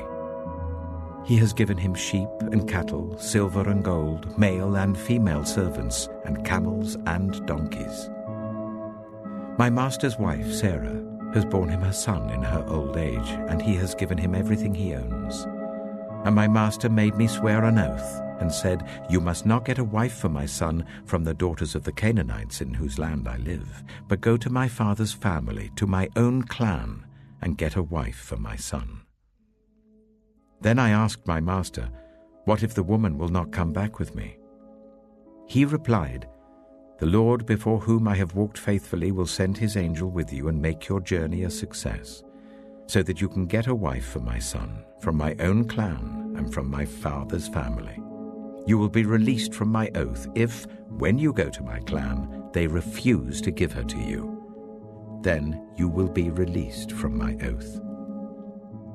When I came to the spring today, I said, 'Lord, God of my master Abraham, if you will, please grant success to the journey on which I have come. See, I am standing beside this spring. If a young woman comes out to draw water, and I say to her, "Please let me drink a little water from your jar," and if she says to me, "Drink, and I'll draw water for your camels too," let her be the one the Lord has chosen for my master's son." Before I finished praying in my heart, Rebekah came out with her jar on her shoulder. She went down to the spring and drew water, and I said to her, "Please give me a drink." She quickly lowered her jar from her shoulder and said, "Drink, and I'll water your camels too." So I drank, and she watered the camels also. I asked her, "Whose daughter are you?" She said, "The daughter of Bethuel, son of Nahor, whom Milcah bore to him." Then I put the ring in her nose and the bracelets on her arms, and I bowed down and worshipped the Lord. I praised the Lord, the God of my master Abraham, who had led me on the right road to get the granddaughter of my master's brother for his son. Now, if you will show kindness and faithfulness to my master, tell me. And if not, tell me, so I may know which way to turn." Laban and Bethuel answered, "This is from the Lord. We can say nothing to you one way or the other.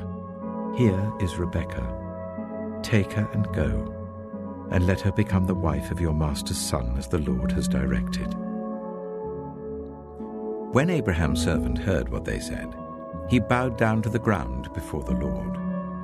Then the servant brought out gold and silver jewelry and articles of clothing and gave them to Rebekah.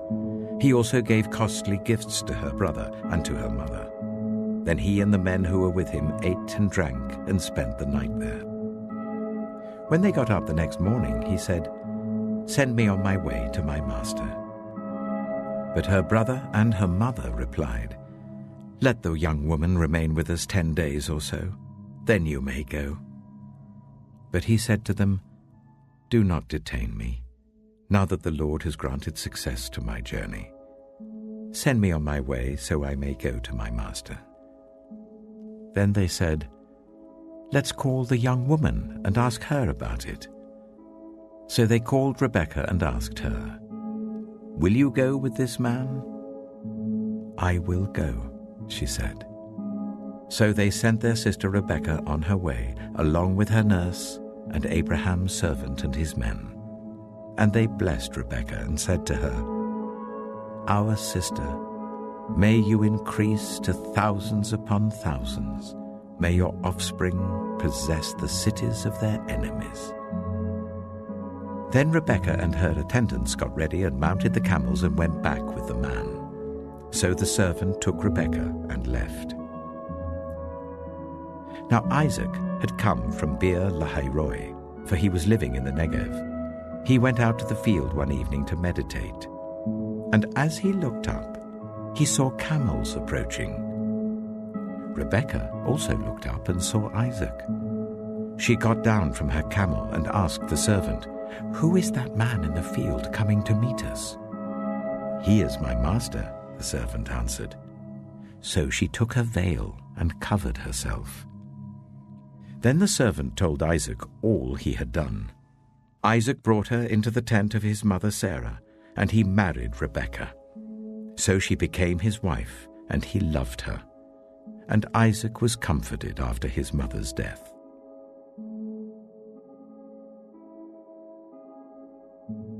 Genesis chapter 25. Abraham had taken another wife, whose name was Keturah. She bore him Zimran, Jokshan, Medan, Midian, Ishbak, and Shua. Jokshan was the father of Sheba and Dedan. The descendants of Dedan were the Ashurites and Letoshites and the Lumites. The sons of Midian were Ephah, Hanok, Abida, and Eldaah. All these were descendants of Keturah. Abraham left everything he owned to Isaac. But while he was still living, he gave gifts to the sons of his concubines and sent them away from his son Isaac to the land of the east. Abraham lived 175 years. Then Abraham breathed his last and died at a good old age, an old man and full of years, and he was gathered to his people.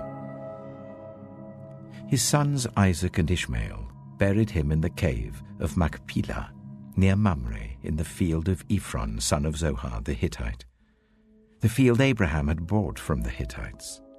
There Abraham was buried with his wife Sarah. After Abraham's death, God blessed his son Isaac, who then lived near Beer Lahai-roi. This is the account of the family line of Abraham's son Ishmael, whom Sarah's slave Hagar the Egyptian bore to Abraham. These are the names of the sons of Ishmael, listed in the order of their birth. Nebaioth, the firstborn of Ishmael, Kedah, Adbeel, Mibsam, Mishma, Duma, Massa, Hadad, Tema, Jitor, Nephish, and Kedema. These were the sons of Ishmael, and these are the names of the 12 tribal rulers according to their settlements and camps. Ishmael lived 137 years. He breathed his last and died, and he was gathered to his people. His descendants settled in the area from Havilah to Shur, near the eastern border of Egypt as you go towards Ashur. And they lived in hostility toward all the tribes related to them. This is the account of the family line of Abraham's son Isaac. Abraham became the father of Isaac, and Isaac was 40 years old when he married Rebekah, daughter of Bethuel the Aramean from Paddan Aram, and sister of Laban the Aramean. Isaac prayed to the Lord on behalf of his wife because she was childless. The Lord answered his prayer, and his wife Rebekah became pregnant. The babies jostled each other within her, and she said, "Why is this happening to me?" So she went to inquire of the Lord. The Lord said to her, "2 nations are in your womb, and 2 peoples from within you will be separated. 1 people will be stronger than the other, and the older will serve the younger." When the time came for her to give birth, there were twin boys in her womb. The first to come out was red, and his whole body was like a hairy garment, so they named him Esau. After this his brother came out, with his hand grasping Esau's heel, so he was named Jacob. Isaac was 60 years old when Rebekah gave birth to them. The boys grew up, and Esau became a skillful hunter, a man of the open country, while Jacob was content to stay at home among the tents. Isaac, who had a taste for wild game, loved Esau, but Rebekah loved Jacob.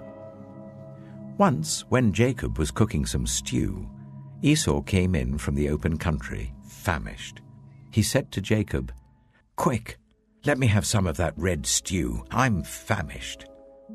That is why he was also called Edom. Jacob replied, "First sell me your birthright. Look, I am about to die, Esau said, "What good is the birthright to me?" But Jacob said, "Swear to me first." So he swore an oath to him, selling his birthright to Jacob. Then Jacob gave Esau some bread and some lentil stew. He ate and drank and then got up and left. So Esau despised his birthright.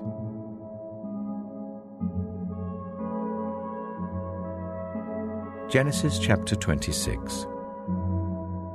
Now there was a famine in the land, besides the previous famine in Abraham's time.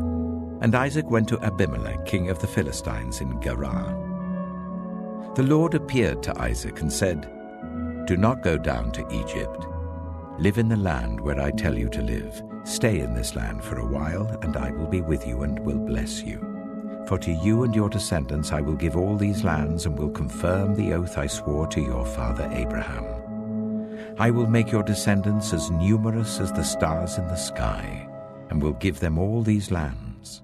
And through your offspring all nations on earth will be blessed, because Abraham obeyed me and did everything I required of him, keeping my commands, my decrees, and my instructions." So Isaac stayed in Gerar. When the men of that place asked him about his wife, he said, "She is my sister," because he was afraid to say, "She is my wife."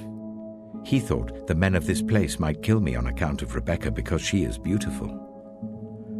When Isaac had been there a long time, Abimelech, king of the Philistines, looked down from a window and saw Isaac caressing his wife Rebekah. So Abimelech summoned Isaac and said, "She is really your wife. Why did you say, 'She is my sister'?" Isaac answered him, "Because I thought I might lose my life on account of her." Then Abimelech said, "What is this you have done to us? One of the men might well have slept with your wife, and you would have brought guilt upon us."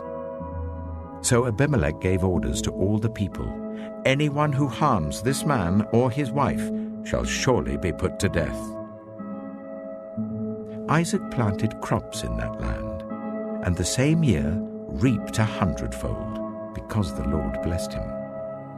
The man became rich, and his wealth continued to grow until he became very wealthy. He had so many flocks and herds and servants that the Philistines envied him. So all the wells that his father's servants had dug in the time of his father Abraham, the Philistines stopped up, filling them with earth. Then Abimelech said to Isaac, "Move away from us. You have become too powerful for us." So Isaac moved away from there and encamped in the valley of Gerar, where he settled. Isaac reopened the wells that had been dug in the time of his father Abraham, which the Philistines had stopped up after Abraham died, and he gave them the same names his father had given them. Isaac's servants dug in the valley and discovered a well of fresh water there. But the herdsmen of Gerar quarreled with those of Isaac and said, "The water is ours." So he named the well Esek, because they disputed with him. Then they dug another well, but they quarreled over that one also. So he named it Sitnah. He moved from there and dug another well, and no one quarreled over it. He named it Rehoboth, saying, "Now the Lord has given us room, and we will flourish in the land." From there he went up to Beersheba. That night the Lord appeared to him and said, "I am the God of your father Abraham. Do not be afraid, for I am with you. I will bless you and will increase the number of your descendants for the sake of my servant Abraham." Isaac built an altar there and called on the name of the Lord. There he pitched his tent, and there his servants dug a well. Meanwhile, Abimelech had come to him from Gerar with Huzzah, his personal advisor, and Phicol, the commander of his forces. Isaac asked them, "Why have you come to me, since you were hostile to me and sent me away?" They answered, "We saw clearly that the Lord was with you. So we said there ought to be a sworn agreement between us and you. Let us make a treaty with you, that you will do us no harm, just as we did not harm you, but always treated you well and sent you away peacefully. And now you are blessed by the Lord." Isaac then made a feast for them, and they ate and drank. Early the next morning the men swore an oath to each other. Then Isaac sent them on their way, and they went away peacefully. That day Isaac's servants came and told him about the well they had dug. They said, "We've found water." He called it Sheba, and to this day the name of the town has been Beersheba. When Esau was 40 years old, he married Judith, daughter of Beeri the Hittite, and also Basemath, daughter of Elon the Hittite.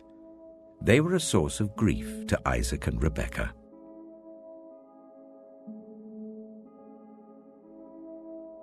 Genesis chapter 27. When Isaac was old and his eyes were so weak that he could no longer see, he called for Esau his older son and said to him, "My son." "Here I am," he answered. Isaac said, "I am now an old man and don't know the day of my death. Now then, get your equipment, your quiver and bow, and go out to the open country to hunt some wild game for me. Prepare me the kind of tasty food I like, and bring it to me to eat, so that I may give you my blessing before I die." Now Rebekah was listening as Isaac spoke to his son Esau. When Esau left for the open country to hunt game and bring it back, Rebekah said to her son Jacob, "Look, I overheard your father say to your brother Esau, 'Bring me some game and prepare me some tasty food to eat, so that I may give you my blessing in the presence of the Lord before I die.' Now, my son, listen carefully and do what I tell you. Go out to the flock and bring me 2 choice young goats, so I can prepare some tasty food for your father, just the way he likes it. Then take it to your father to eat, so that he may give you his blessing before he dies." Jacob said to Rebekah his mother, "But my brother Esau is a hairy man, while I have smooth skin. What if my father touches me?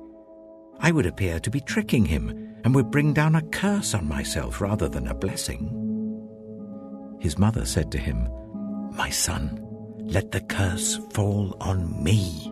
Just do what I say. Go and get them for me."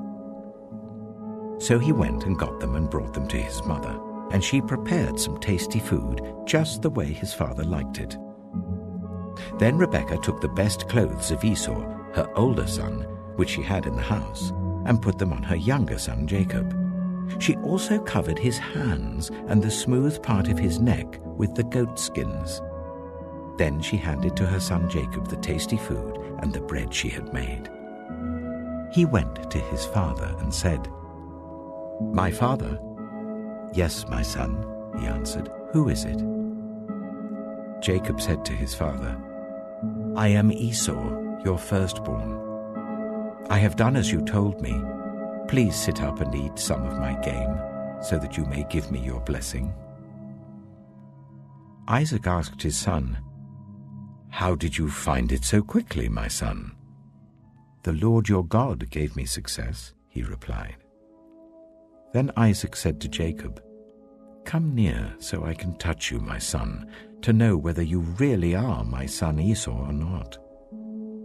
Jacob went close to his father Isaac, who touched him and said, "The voice is the voice of Jacob, but the hands are the hands of Esau."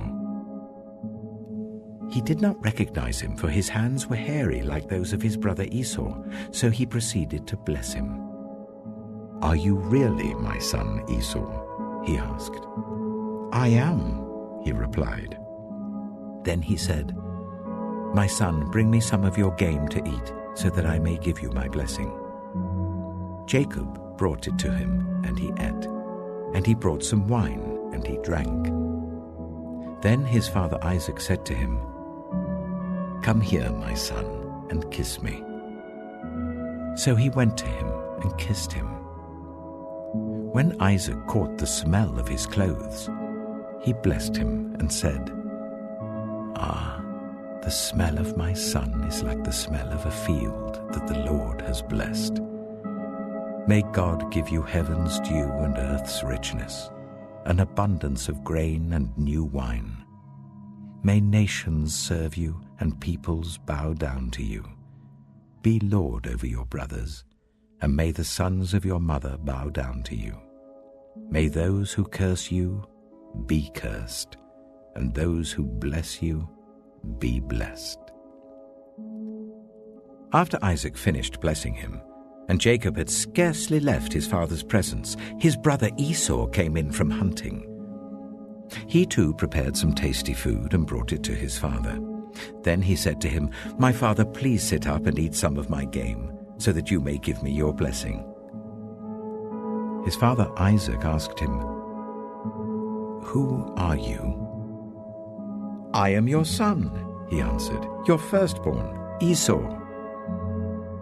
Isaac trembled violently and said, "Who was it, then, that hunted game and brought it to me?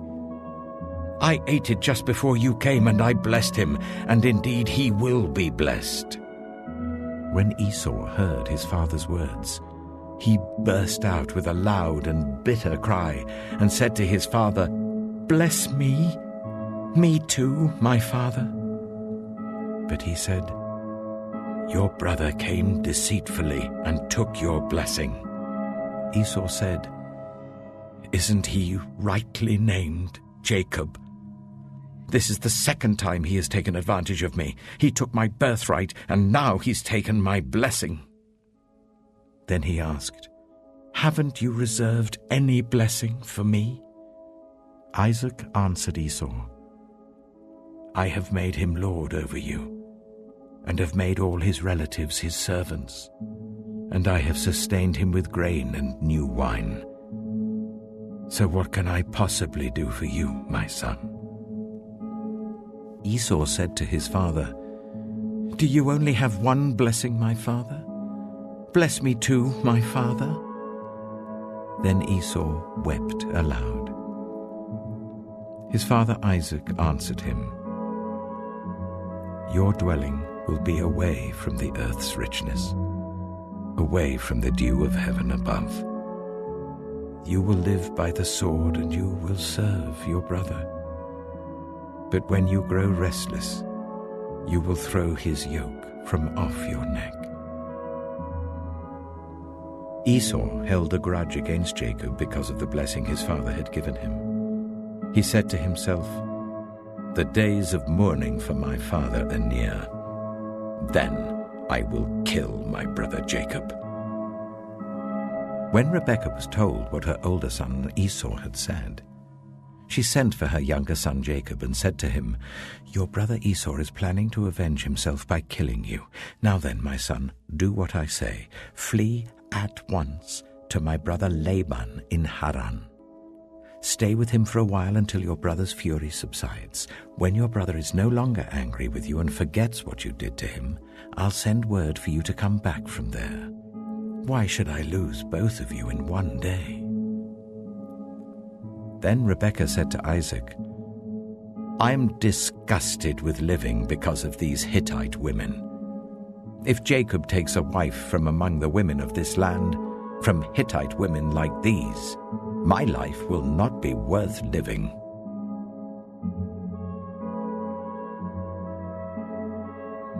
Genesis chapter 28. So Isaac called for Jacob and blessed him. Then he commanded him, "Do not marry a Canaanite woman. Go at once to Paddan Aram, to the house of your mother's father Bethuel. Take a wife for yourself there from among the daughters of Laban, your mother's brother. May God Almighty bless you and make you fruitful and increase your numbers until you become a community of peoples. May he give you and your descendants the blessing given to Abraham, so that you may take possession of the land where you now reside as a foreigner, the land God gave to Abraham." Then Isaac sent Jacob on his way, and he went to Paddan Aram, to Laban son of Bethuel the Aramean, the brother of Rebekah, who was the mother of Jacob and Esau. Now Esau learned that Isaac had blessed Jacob and had sent him to Paddan Aram to take a wife from there, and that when he blessed him he commanded him, "Do not marry a Canaanite woman," and that Jacob had obeyed his father and mother and had gone to Paddan Aram. Esau then realized how displeasing the Canaanite women were to his father Isaac. So he went to Ishmael and married Mahalath, the sister of Nebaioth, and daughter of Ishmael, son of Abraham, in addition to the wives he already had. Jacob left Beersheba and set out for Haran. When he reached a certain place, he stopped for the night because the sun had set. Taking one of the stones there, he put it under his head and lay down to sleep. He had a dream in which he saw a stairway resting on the earth with its top reaching to heaven, and the angels of God were ascending and descending on it. There above it stood the Lord, and he said, "I am the Lord, the God of your father Abraham and the God of Isaac. I will give you and your descendants the land on which you are lying. Your descendants will be like the dust of the earth, and you will spread out to the west and to the east, to the north and to the south. All peoples on earth will be blessed through you and your offspring. I am with you and will watch over you wherever you go, and I will bring you back to this land. I will not leave you until I have done what I have promised you." When Jacob awoke from his sleep, he thought, "Surely the Lord is in this place, and I was not aware of it." He was afraid and said, "How awesome is this place! This is none other than the house of God. This is the gate of heaven." Early the next morning, Jacob took the stone he had placed under his head and set it up as a pillar and poured oil on top of it. He called that place Bethel, though the city used to be called Luz. Then Jacob made a vow, saying, "If God will be with me and will watch over me on this journey I am taking, and will give me food to eat and clothes to wear, so that I return safely to my father's household, then the Lord will be my God. And this stone that I have set up as a pillar will be God's house, and of all that you give me, I will give you a tenth."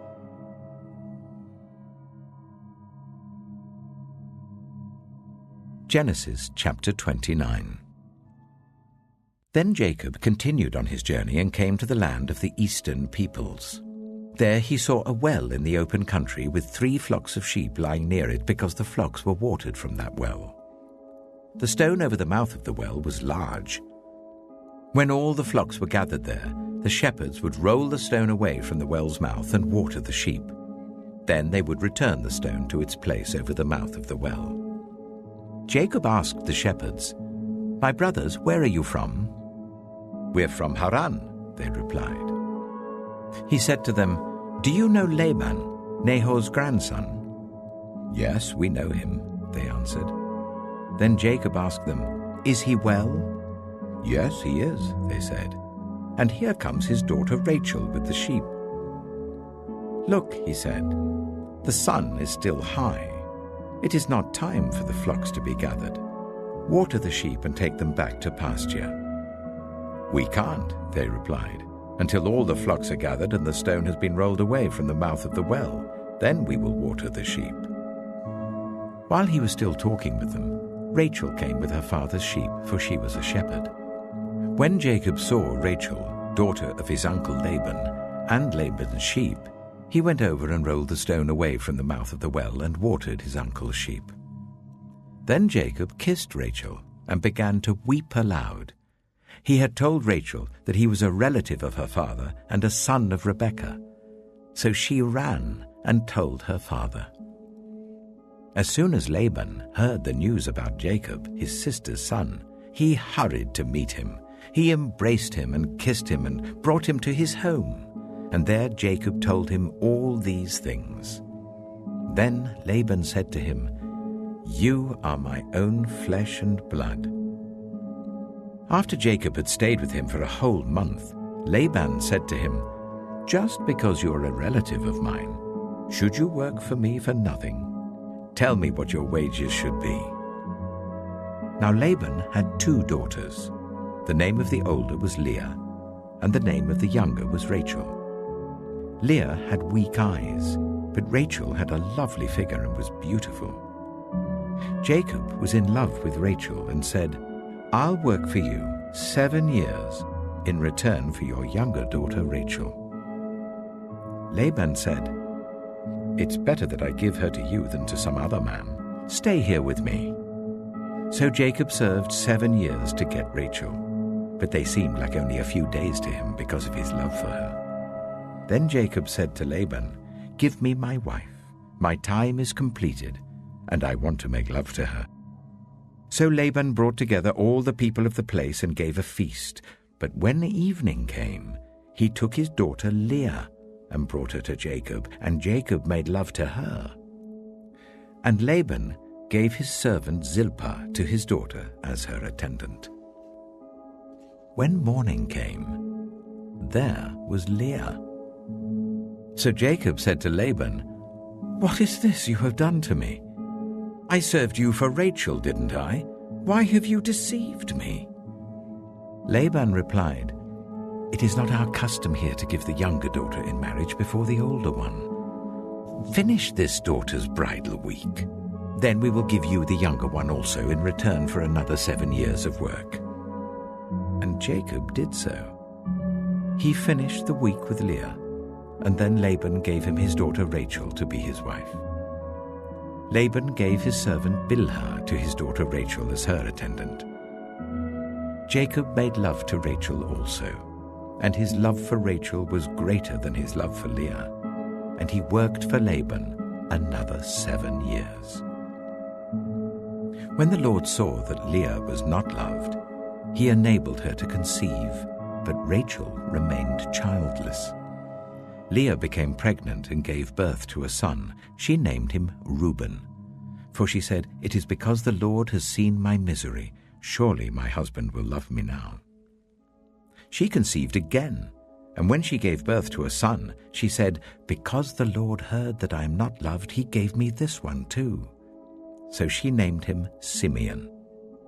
Again she conceived, and when she gave birth to a son, she said, "Now at last my husband will become attached to me, because I have borne him 3 sons." So he was named Levi. She conceived again, and when she gave birth to a son, she said, "This time I will praise the Lord." So she named him Judah. Then she stopped having children.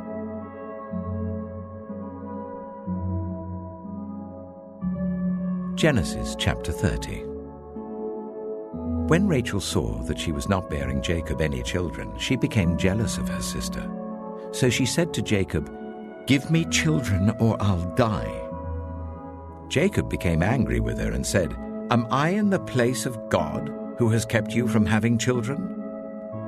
Then she said, "Here is Bilhah, my servant.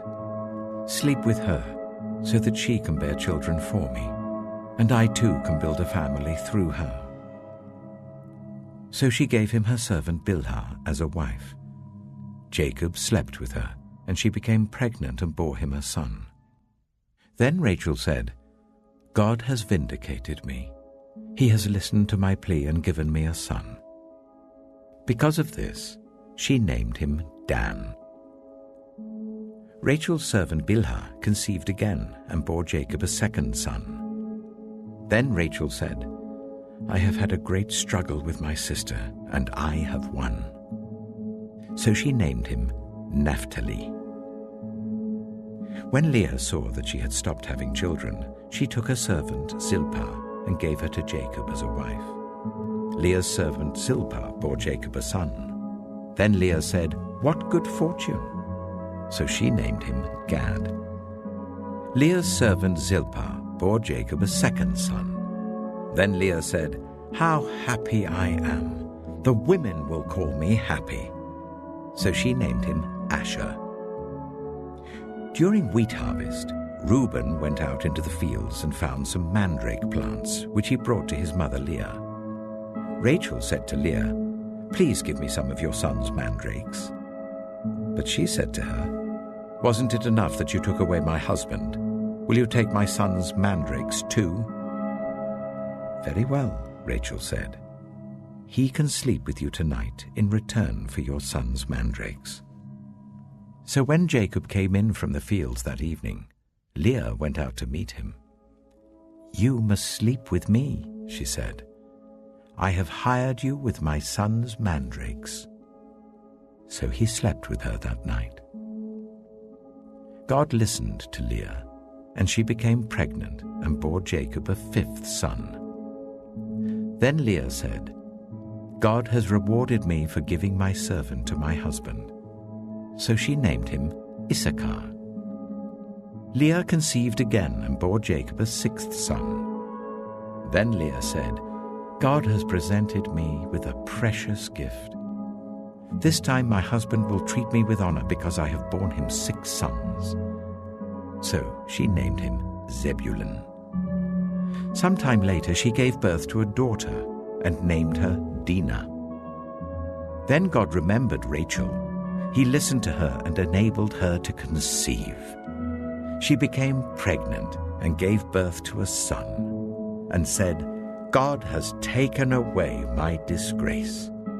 She named him Joseph, and said, "May the Lord add to me another son."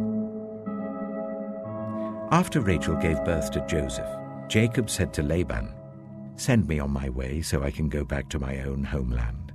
Give me my wives and children for whom I have served you, and I will be on my way. You know how much work I've done for you." But Laban said to him, "If I have found favor in your eyes, please stay. I have learned by divination that the Lord has blessed me because of you." He added, "Name your wages, and I will pay them." Jacob said to him, "You know how I have worked for you, and how your livestock has fared under my care. The little you had before I came has increased greatly, and the Lord has blessed you wherever I have been. But now, when may I do something for my own household?" "What shall I give you?" he asked. "Don't give me anything," Jacob replied. "But if you will do this one thing for me, I will go on tending your flocks and watching over them. Let me go through all your flocks today and remove from them every speckled or spotted sheep, every dark-colored lamb, and every spotted or speckled goat.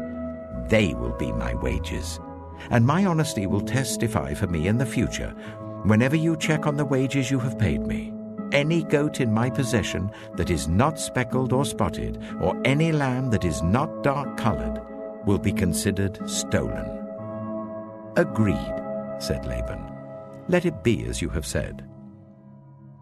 That same day he removed all the male goats that were streaked or spotted, and all the speckled or spotted female goats, all that had white on them, and all the dark-colored lambs, and he placed them in the care of his sons. Then he put a 3-day journey between himself and Jacob, while Jacob continued to tend the rest of Laban's flocks. Jacob, however, took fresh-cut branches from poplar, almond, and plane trees, and made white stripes on them by peeling the bark and exposing the white inner wood of the branches. Then he placed the peeled branches in all the watering troughs, so that they would be directly in front of the flocks when they came to drink. When the flocks were in heat and came to drink, they mated in front of the branches, and they bore young that were streaked or speckled or spotted. Jacob set apart the young of the flock by themselves, but made the rest face the streaked and dark-colored animals that belonged to Laban.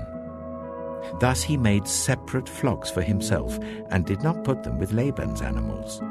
Whenever the stronger females were in heat, Jacob would place the branches in the troughs in front of the animals, so that they would mate near the branches. But if the animals were weak, he would not place them there. So the weak animals went to Laban, and the strong ones went to Jacob. In this way the man grew exceedingly prosperous, and came to own large flocks and female and male servants and camels and donkeys.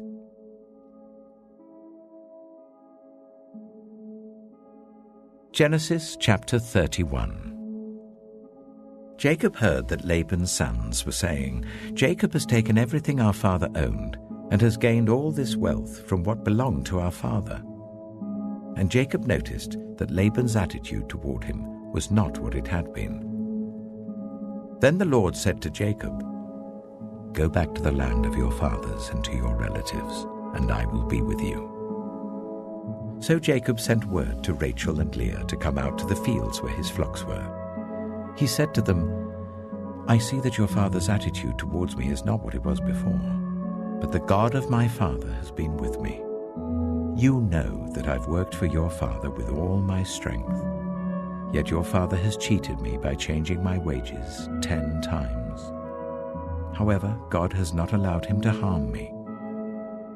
If he said, 'The speckled ones will be your wages,' then all the flocks gave birth to speckled young. And if he said, 'The streaked ones will be your wages,' then all the flocks bore streaked young. So God has taken away your father's livestock and has given them to me. In breeding season, I once had a dream in which I looked up and saw that the male goats mating with the flock were streaked, speckled, or spotted. The angel of God said to me in the dream, 'Jacob.' I answered, 'Here I am.' And he said, 'Look up and see that all the male goats mating with the flock are streaked, speckled, or spotted, for I have seen all that Laban has been doing to you. I am the God of Bethel, where you anointed a pillar and where you made a vow to me. Now leave this land at once and go back to your native land.' Then Rachel and Leah replied, 'Do we still have any share in the inheritance of our father's estate? Does he not regard us as foreigners? Not only has he sold us, but he has used up what was paid for us. Surely all the wealth that God took away from our father belongs to us and our children. So do whatever God has told you.' Then Jacob put his children and his wives on camels, and he drove all his livestock ahead of him along with all the goods he had accumulated in Paddan Aram to go to his father Isaac in the land of Canaan. When Laban had gone to shear his sheep, Rachel stole her father's household gods. Moreover, Jacob deceived Laban the Aramean by not telling him he was running away. So he fled with all he had, crossed the Euphrates River, and headed for the hill country of Gilead. On the 3rd day, Laban was told that Jacob had fled. Taking his relatives with him, he pursued Jacob for 7 days and caught up with him in the hill country of Gilead. Then God came to Laban the Aramean in a dream at night and said to him, "Be careful not to say anything to Jacob, either good or bad." Jacob had pitched his tent in the hill country of Gilead when Laban overtook him, and Laban and his relatives camped there too. Then Laban said to Jacob, "What have you done? You've deceived me, and you've carried off my daughters like captives in war. Why did you run off secretly and deceive me? Why didn't you tell me, so I could send you away with joy and singing to the music of tambourines and harps? You didn't even let me kiss my grandchildren and my daughters goodbye. You've done a foolish thing. I have the power to harm you. But last night the God of your father said to me, 'Be careful not to say anything to Jacob, either good or bad.' Now you have gone off because you long to return to your father's household. But why did you steal my gods?" Jacob answered Laban, "I was afraid, because I thought you would take your daughters away from me by force. But if you find anyone who has your gods, that person shall not live. In the presence of our relatives, see for yourself whether there is anything of yours here with me, and if so, take it." Now Jacob did not know that Rachel had stolen the gods. So Laban went into Jacob's tent, and into Leah's tent, and into the tent of the 2 female servants, but he found nothing. After he came out of Leah's tent, he entered Rachel's tent. Now Rachel had taken the household gods and put them inside her camel's saddle and was sitting on them. Laban searched through everything in the tent, but found nothing. Rachel said to her father, "Don't be angry, my lord, that I cannot stand up in your presence. I'm having my period." So he searched, but could not find the household gods. Jacob was angry and took Laban to task. "What is my crime?" he asked Laban. "How have I wronged you that you hunt me down? Now that you have searched through all my goods, what have you found that belongs to your household? Put it here in front of your relatives and mine, and let them judge between the two of us. I have been with you for 20 years now. Your sheep and goats have not miscarried, nor have I eaten rams from your flocks. I did not bring you animals torn by wild beasts. I bore the loss myself. And you demanded payment from me for whatever was stolen by day or night. This was my situation. The heat consumed me in the daytime and the cold at night, and sleep fled from my eyes. It was like this for the 20 years I was in your household.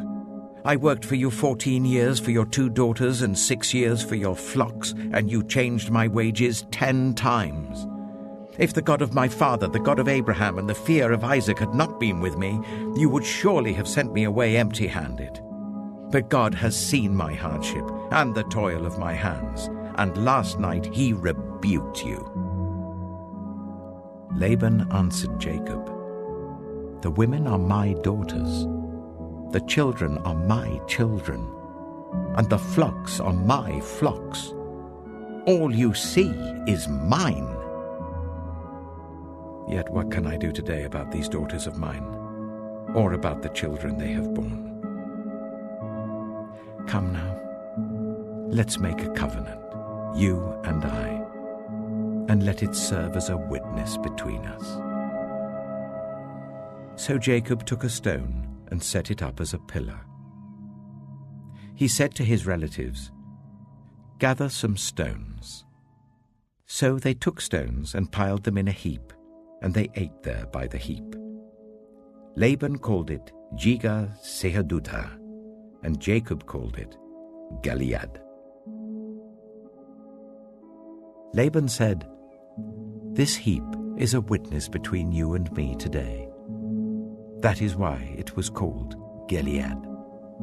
It was also called Mizpah, because he said, "May the Lord keep watch between you and me when we are away from each other. If you ill-treat my daughters, or if you take any wives besides my daughters, even though no one is with us, remember that God is a witness between you and me." Laban also said to Jacob, "Here is this heap, and here is the pillar I have set up between you and me. This heap is a witness, and this pillar is a witness, that I will not go past this heap to your side to harm you, and that you will not go past this heap and pillar to my side to harm me. May the God of Abraham and the God of Nahor, the God of their father, judge between us."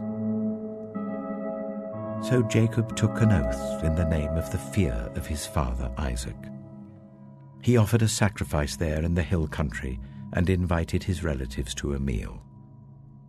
After they had eaten, they spent the night there. Early the next morning, Laban kissed his grandchildren and his daughters and blessed them. Then he left and returned home.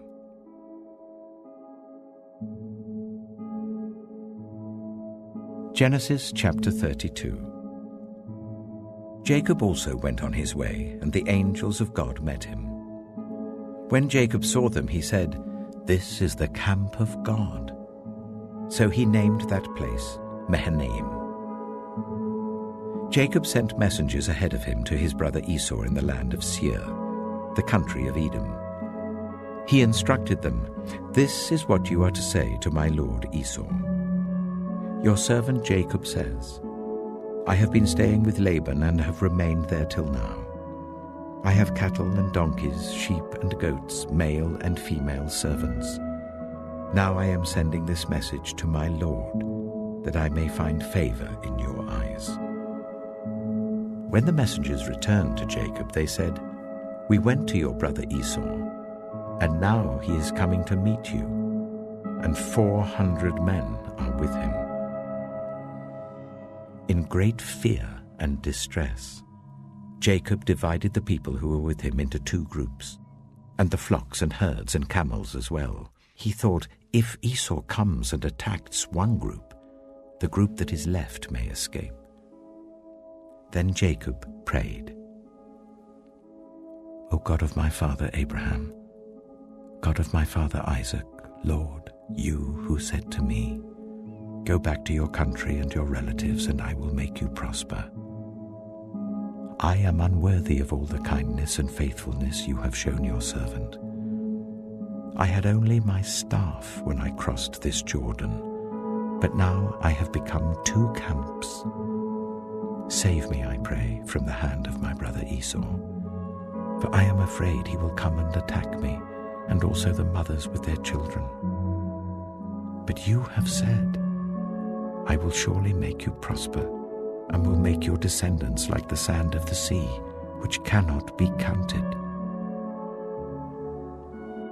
He spent the night there, and from what he had with him, he selected a gift for his brother Esau: 200 female goats and 20 male goats, 200 ewes and 20 rams, 30 female camels with their young, 40 cows and 10 bulls, and 20 female donkeys and 10 male donkeys. He put them in the care of his servants, each herd by itself, and said to his servants, Go ahead of me, and keep some space between the herds. He instructed the one in the lead, When my brother Esau meets you and asks, Who do you belong to, and where are you going, and who owns all these animals in front of you? Then you are to say, They belong to your servant Jacob.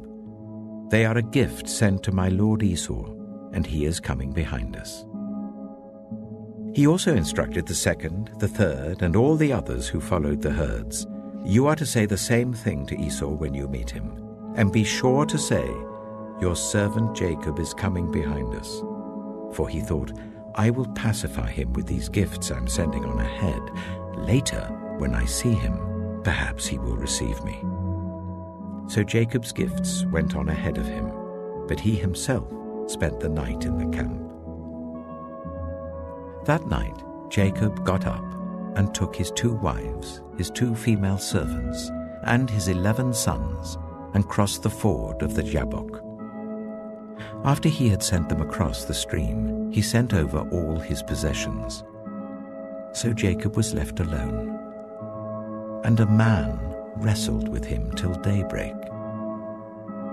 When the man saw that he could not overpower him, he touched the socket of Jacob's hip, so that his hip was wrenched as he wrestled with the man. Then the man said, Let me go, for it is daybreak.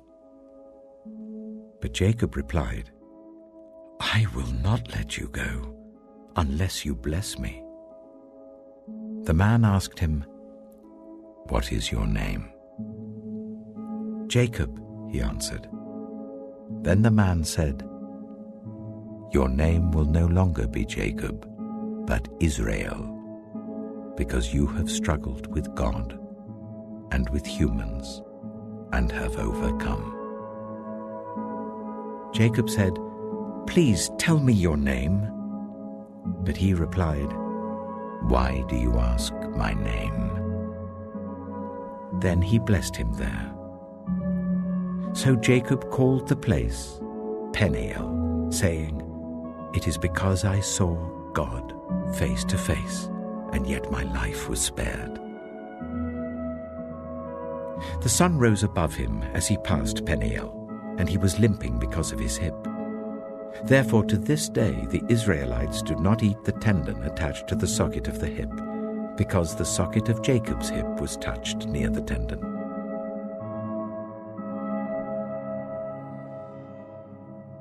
Genesis chapter 33.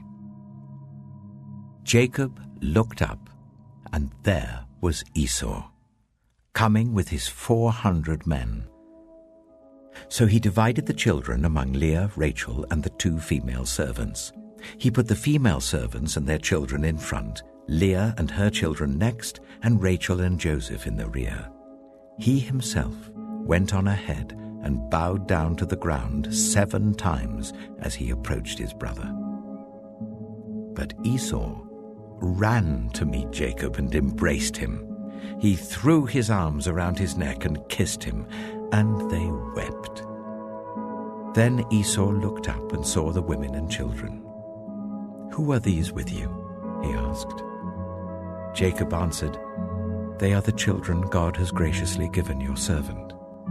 Then the female servants and their children approached and bowed down. Next Leah and her children came and bowed down. Last of all came Joseph and Rachel, and they too bowed down. Esau asked, "What's the meaning of all these flocks and herds I met?" "To find favor in your eyes, my lord," he said. But Esau said, "I already have plenty, my brother. Keep what you have for yourself." "No, please," said Jacob.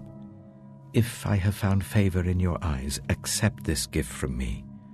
For to see your face is like seeing the face of God now that you have received me favorably. Please accept the present that was brought to you, for God has been gracious to me, and I have all I need." And because Jacob insisted, Esau accepted it.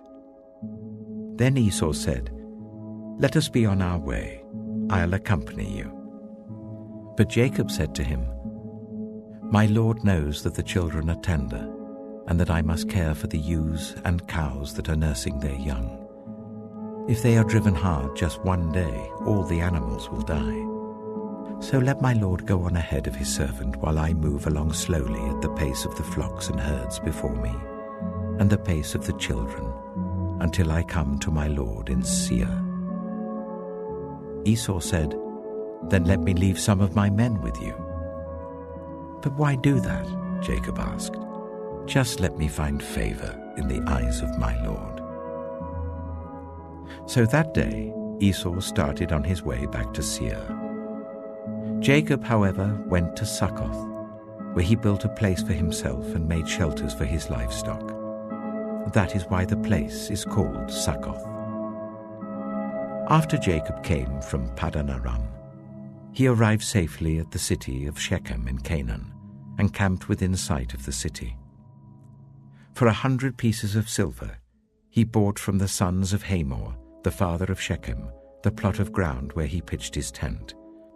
There he set up an altar and called it El Elohe Israel.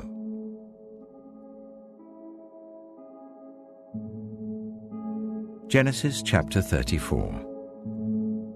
Now Dinah, the daughter Leah had borne to Jacob, went out to visit the women of the land.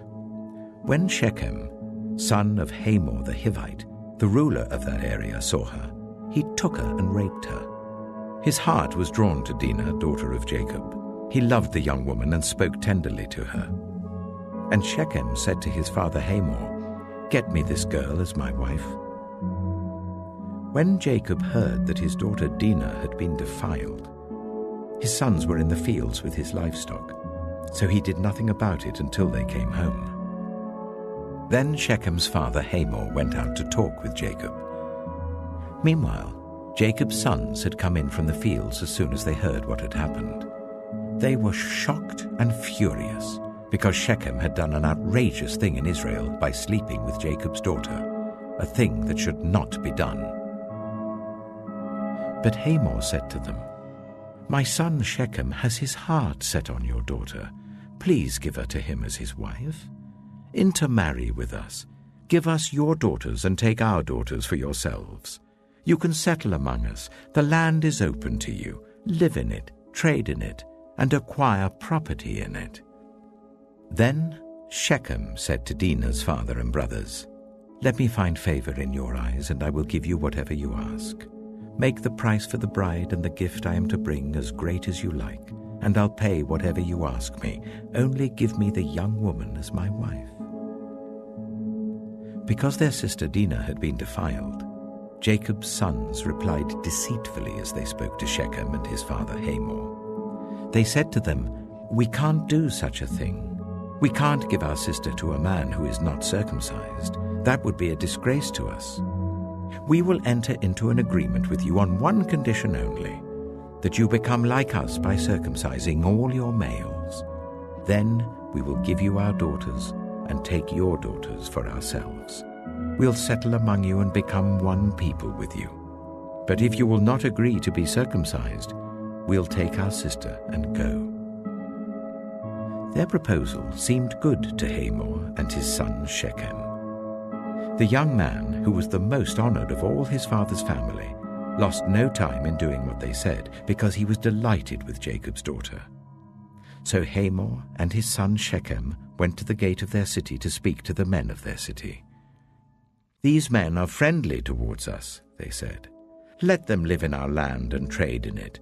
The land has plenty of room for them. We can marry their daughters and they can marry ours. But the men will agree to live with us as one people only on the condition that our males be circumcised as they themselves are.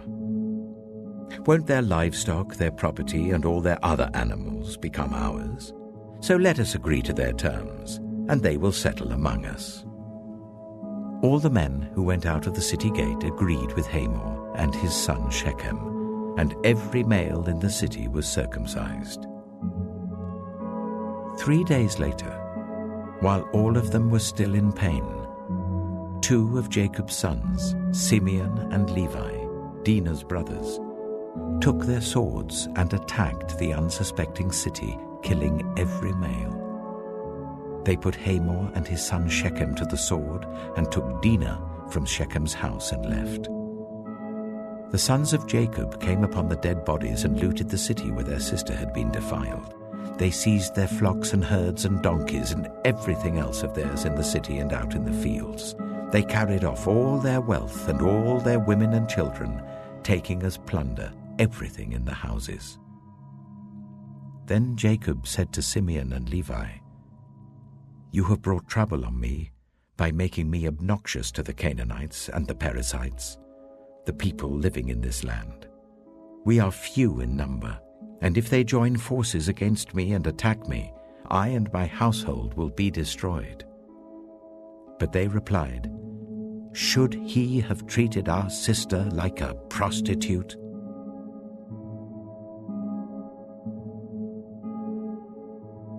Genesis chapter 35. Then God said to Jacob, "Go up to Bethel and settle there, and build an altar there to God, who appeared to you when you were fleeing from your brother Esau." So Jacob said to his household and to all who were with him, "Get rid of the foreign gods you have with you and purify yourselves and change your clothes. Then come, let us go up to Bethel, where I will build an altar to God, who answered me in the day of my distress, and who has been with me wherever I have gone." So they gave Jacob all the foreign gods they had, and the rings in their ears, and Jacob buried them under the oak at Shechem. Then they set out, and the terror of God fell on the towns all around them, so that no one pursued them. Jacob and all the people with him came to Luz, that is Bethel, in the land of Canaan. There he built an altar, and he called the place El Bethel, because it was there that God revealed himself to him when he was fleeing from his brother. Now Deborah, Rebekah's nurse, died and was buried under the oak outside Bethel, so it was named Allon Bacuth. After Jacob returned from Paddan Aram, God appeared to him again and blessed him. God said to him, "Your name is Jacob, but you will no longer be called Jacob. Your name will be Israel." So he named him Israel. And God said to him, "I am God Almighty. Be fruitful and increase in number. A nation and a community of nations will come from you, and kings will be among your descendants. The land I gave to Abraham and Isaac I also give to you, and I will give this land to your descendants after you." Then God went up from him at the place where he had talked with him. Jacob set up a stone pillar at the place where God had talked with him, and he poured out a drink offering on it. He also poured oil on it. Jacob called the place where God had talked with him Bethel. Then they moved on from Bethel. While they were still some distance from Ephraim, Rachel began to give birth and had great difficulty. And as she was having great difficulty in childbirth, the midwife said to her, "Don't despair, for you have another son." As she breathed her last, for she was dying, she named her son Ben-Oni, but his father named him Benjamin. So Rachel died and was buried on the way to Ephraim, that is Bethlehem. Over her tomb Jacob set up a pillar, and to this day that pillar marks Rachel's tomb. Israel moved on again and pitched his tent beyond Migdal-Eder. While Israel was living in that region, Reuben went in and slept with his father's concubine Bilhah, and Israel heard of it. Jacob had 12 sons. The sons of Leah: Reuben, the firstborn of Jacob, Simeon, Levi, Judah, Issachar, and Zebulun. The sons of Rachel: Joseph and Benjamin. The sons of Rachel's servant Bilhah: Dan and Naphtali. The sons of Leah's servant Zilpah: Gad and Asher. These were the sons of Jacob who were born to him in Paddan Aram. Jacob came home to his father Isaac in Mamre, near Kiriath Arba, that is Hebron, where Abraham and Isaac had stayed. Isaac lived 180 years. Then he breathed his last and died, and was gathered to his people, old and full of years. And his sons Esau and Jacob buried him.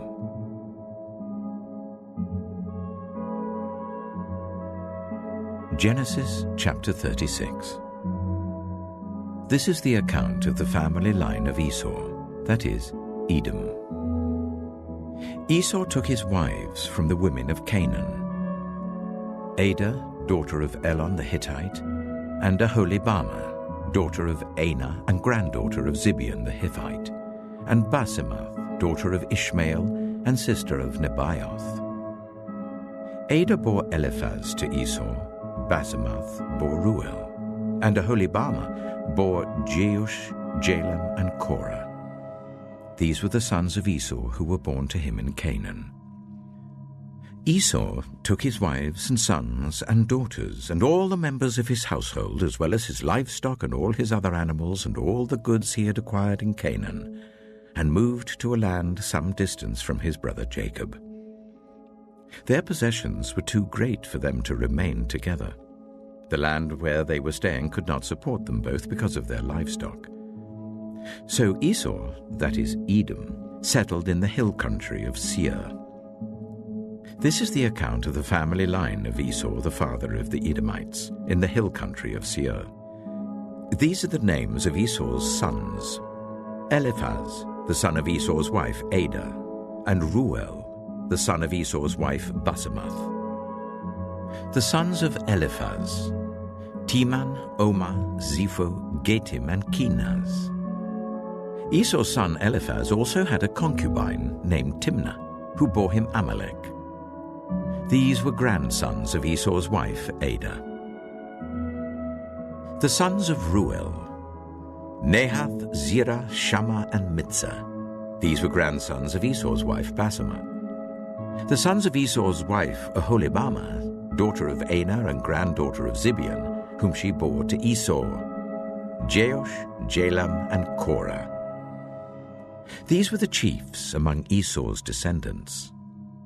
The sons of Eliphaz, the firstborn of Esau: chiefs Teman, Omar, Zepho, Kenaz, Korah, Getim, and Amalek.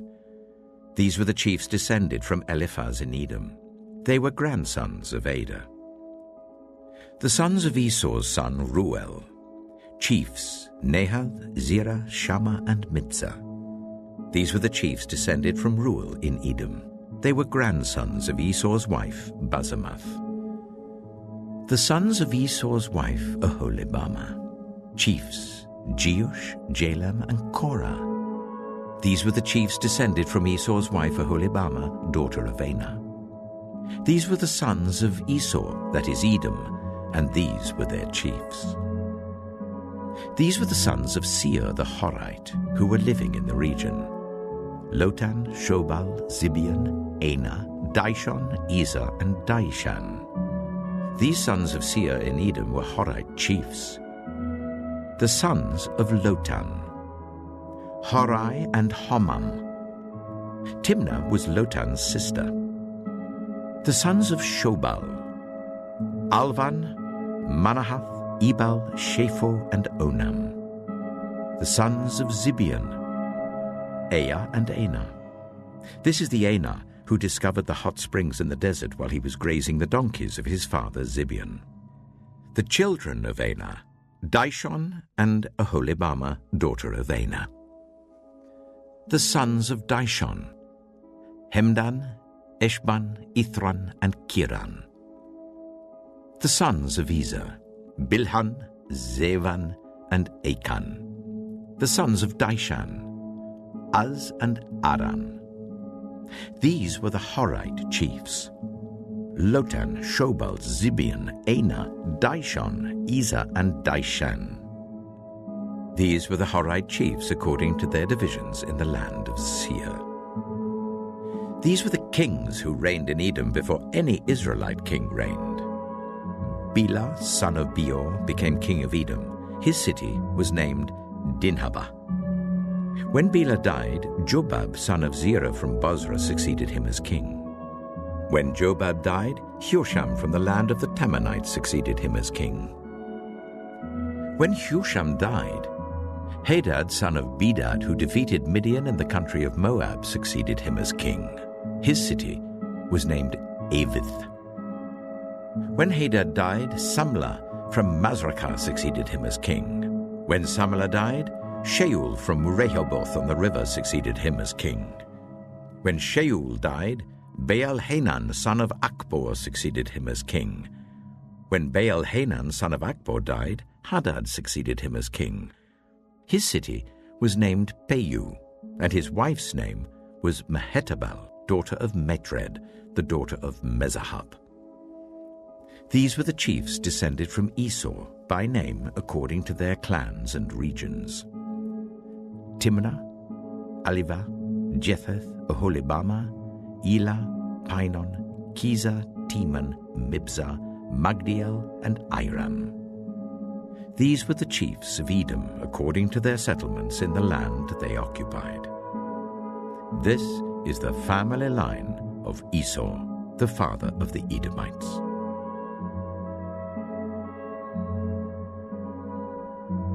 Genesis chapter 37. Jacob lived in the land where his father had stayed, the land of Canaan. This is the account of Jacob's family line. Joseph, a young man of 17, was tending the flocks with his brothers, the sons of Bilhah and the sons of Zilpah, his father's wives, and he brought their father a bad report about them. Now Israel loved Joseph more than any of his other sons, because he had been born to him in his old age, and he made an ornate robe for him. When his brothers saw that their father loved him more than any of them, they hated him and could not speak a kind word to him. Joseph had a dream, and when he told it to his brothers, they hated him all the more. He said to them, "Listen to this dream I had.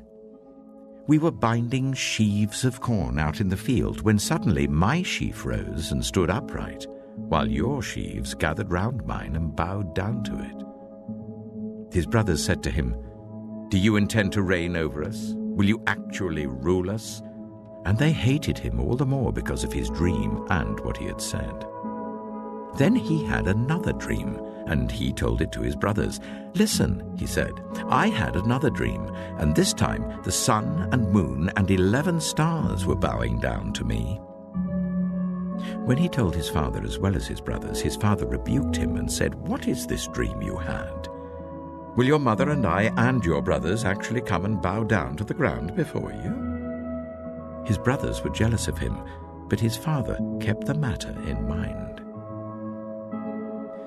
Now his brothers had gone to graze their father's flocks near Shechem, and Israel said to Joseph, "As you know, your brothers are grazing the flocks near Shechem. Come, I'm going to send you to them." "Very well," he replied. So he said to him, "Go and see if all is well with your brothers and with the flocks, and bring word back to me." Then he sent him off from the valley of Hebron. When Joseph arrived at Shechem, a man found him wandering around in the fields and asked him, "What are you looking for?" He replied, "I'm looking for my brothers. Can you tell me where they are grazing their flocks?"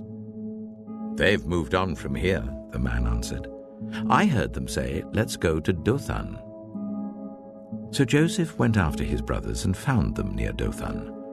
But they saw him in the distance, and before he reached them, they plotted to kill him. "Here comes that dreamer," they said to each other. "Come now, let's kill him and throw him into one of these cisterns and say that a ferocious animal devoured him. Then we'll see what comes of his dreams." When Reuben heard this, he tried to rescue him from their hands. "Let's not take his life," he said. "Don't shed any blood. Throw him into this cistern here in the wilderness, but don't lay a hand on him." Reuben said this to rescue him from them and take him back to his father. So when Joseph came to his brothers, they stripped him of his robe, the ornate robe he was wearing, and they took him and threw him into the cistern. The cistern was empty, there was no water in it. As they sat down to eat their meal, they looked up and saw a caravan of Ishmaelites coming from Gilead. Their camels were loaded with spices, balm and myrrh, and they were on their way to take them down to Egypt. Judah said to his brothers, "What will we gain if we kill our brother and cover up his blood? Come, let's sell him to the Ishmaelites and not lay our hands on him. After all, he is our brother, our own flesh and blood." His brothers agreed.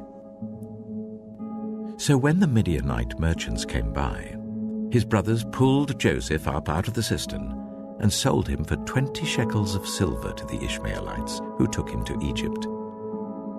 When Reuben returned to the cistern and saw that Joseph was not there, he tore his clothes. He went back to his brothers and said, "The boy isn't there. Where can I turn now?" Then they got Joseph's robe, slaughtered a goat and dipped the robe in the blood. They took the ornate robe back to their father and said, "We found this. Examine it to see whether it is your son's robe." He recognized it and said, "It is my son's robe. Some ferocious animal has devoured him. Joseph has surely been torn to pieces." Then Jacob tore his clothes, put on sackcloth, and mourned for his son many days.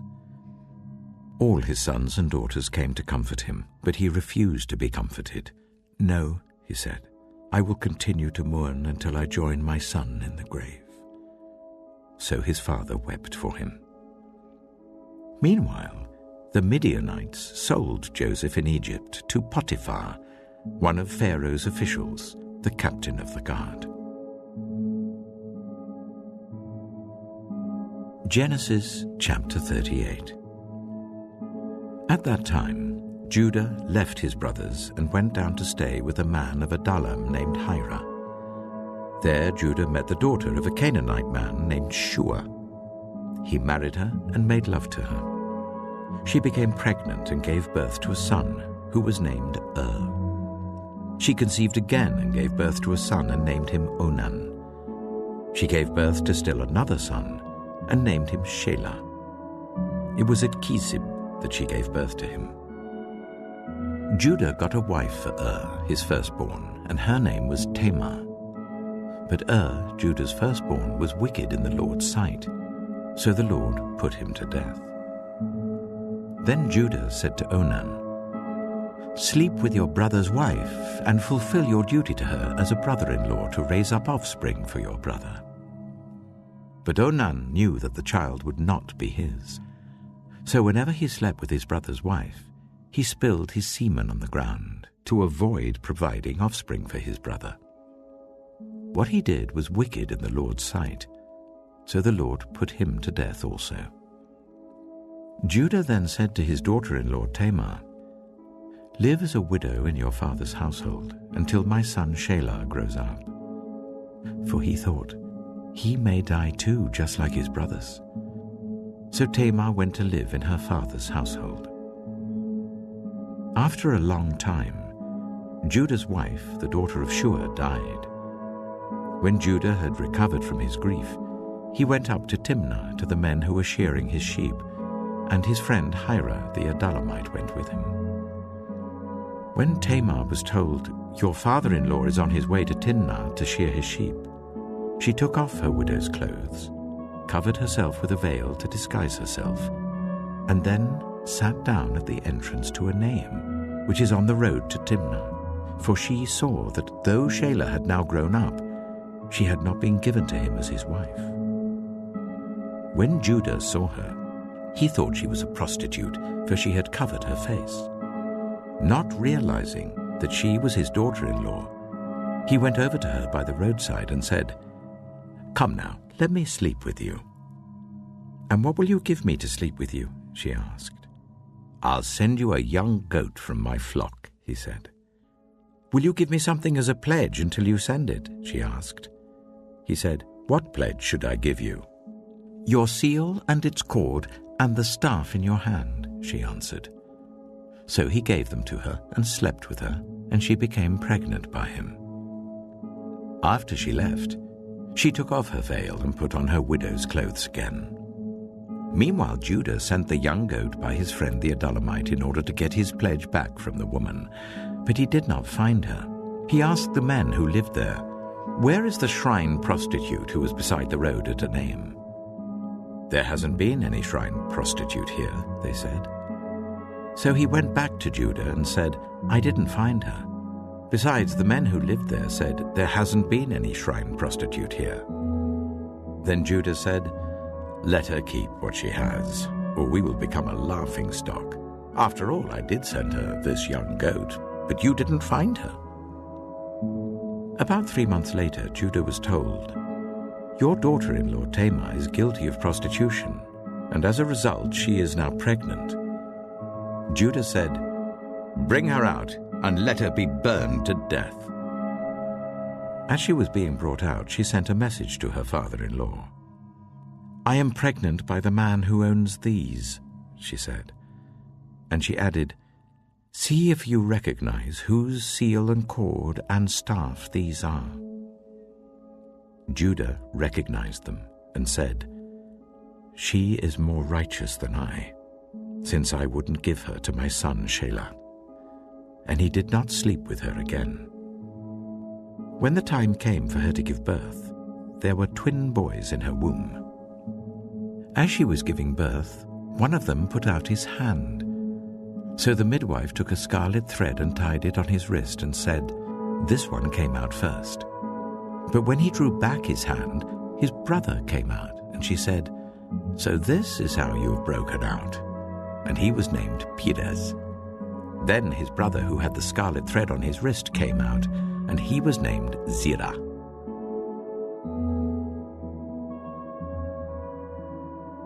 Genesis chapter 39. Now Joseph had been taken down to Egypt. Potiphar, an Egyptian who was one of Pharaoh's officials, the captain of the guard, bought him from the Ishmaelites who had taken him there. The Lord was with Joseph so that he prospered, and he lived in the house of his Egyptian master. When his master saw that the Lord was with him and that the Lord gave him success in everything he did, Joseph found favor in his eyes and became his attendant. Potiphar put him in charge of his household, and he entrusted to his care everything he owned. From the time he put him in charge of his household and of all that he owned, the Lord blessed the household of the Egyptian because of Joseph. The blessing of the Lord was on everything Potiphar had, both in the house and in the field. So Potiphar left everything he had in Joseph's care. With Joseph in charge, he did not concern himself with anything except the food he ate. Now Joseph was well built and handsome, and after a while his master's wife took notice of Joseph and said, "Come to bed with me." But he refused. "With me in charge," he told her, "my master does not concern himself with anything in the house. Everything he owns he has entrusted to my care. No one is greater in this house than I am. My master has withheld nothing from me except you, because you are his wife. How then could I do such a wicked thing and sin against God?" And though she spoke to Joseph day after day, he refused to go to bed with her or even be with her. One day, he went into the house to attend to his duties, and none of the household servants was inside. She caught him by his cloak and said, "Come to bed with me." But he left his cloak in her hand and ran out of the house. When she saw that he had left his cloak in her hand and had run out of the house, she called her household servants. "Look," she said to them, "this Hebrew has been brought to us to make sport of us. He came in here to sleep with me, but I screamed. When he heard me scream for help, he left his cloak beside me and ran out of the house." She kept his cloak beside her until his master came home. Then she told him this story. "That Hebrew slave you brought us came to me to make sport of me. But as soon as I screamed for help, he left his cloak beside me and ran out of the house." When his master heard the story his wife told him, saying, "This is how your slave treated me," he burned with anger. Joseph's master took him and put him in prison, the place where the king's prisoners were confined. But while Joseph was there in the prison, the Lord was with him. He showed him kindness and granted him favor in the eyes of the prison warden.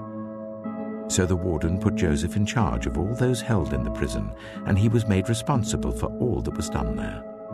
The warden paid no attention to anything under Joseph's care, because the Lord was with Joseph and gave him success in whatever he did.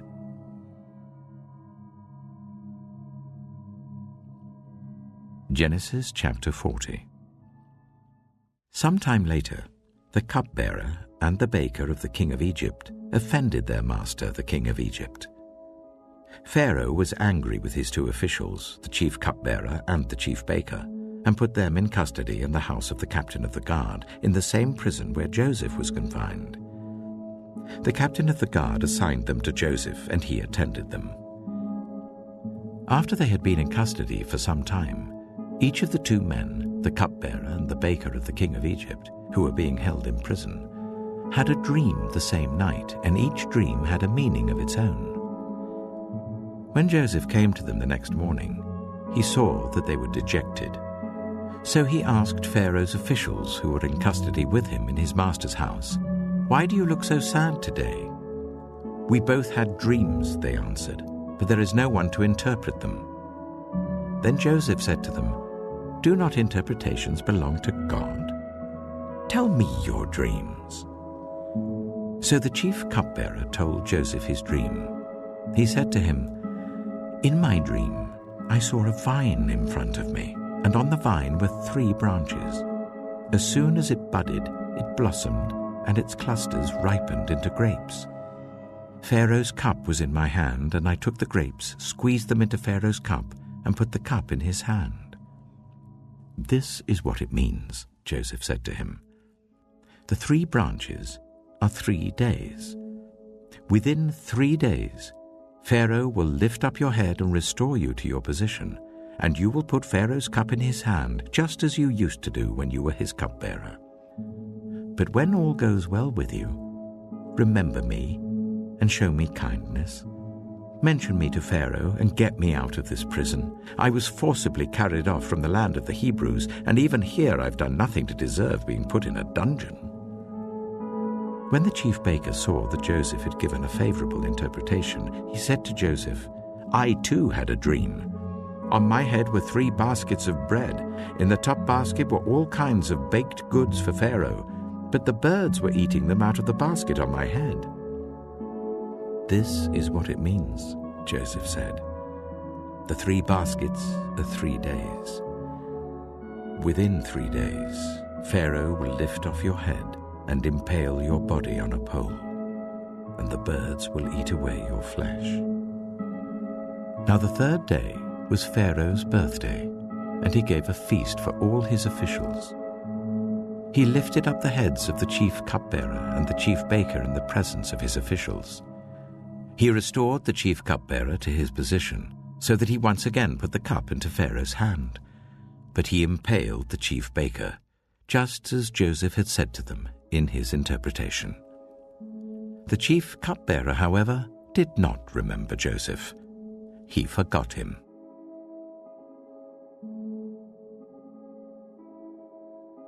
Genesis chapter 41. When 2 full years had passed, Pharaoh had a dream.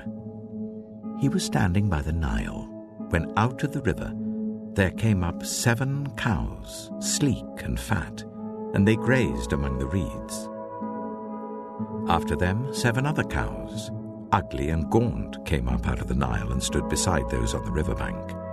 And the cows that were ugly and gaunt ate up the 7 sleek, fat cows.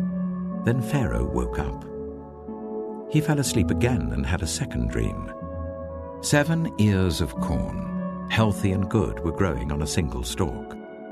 After them 7 other ears of corn sprouted, thin and scorched by the east wind. The thin ears of corn swallowed up the 7 healthy, full ears. Then Pharaoh woke up. It had been a dream. In the morning his mind was troubled, so he sent for all the magicians and wise men of Egypt. Pharaoh told them his dreams, but no one could interpret them for him.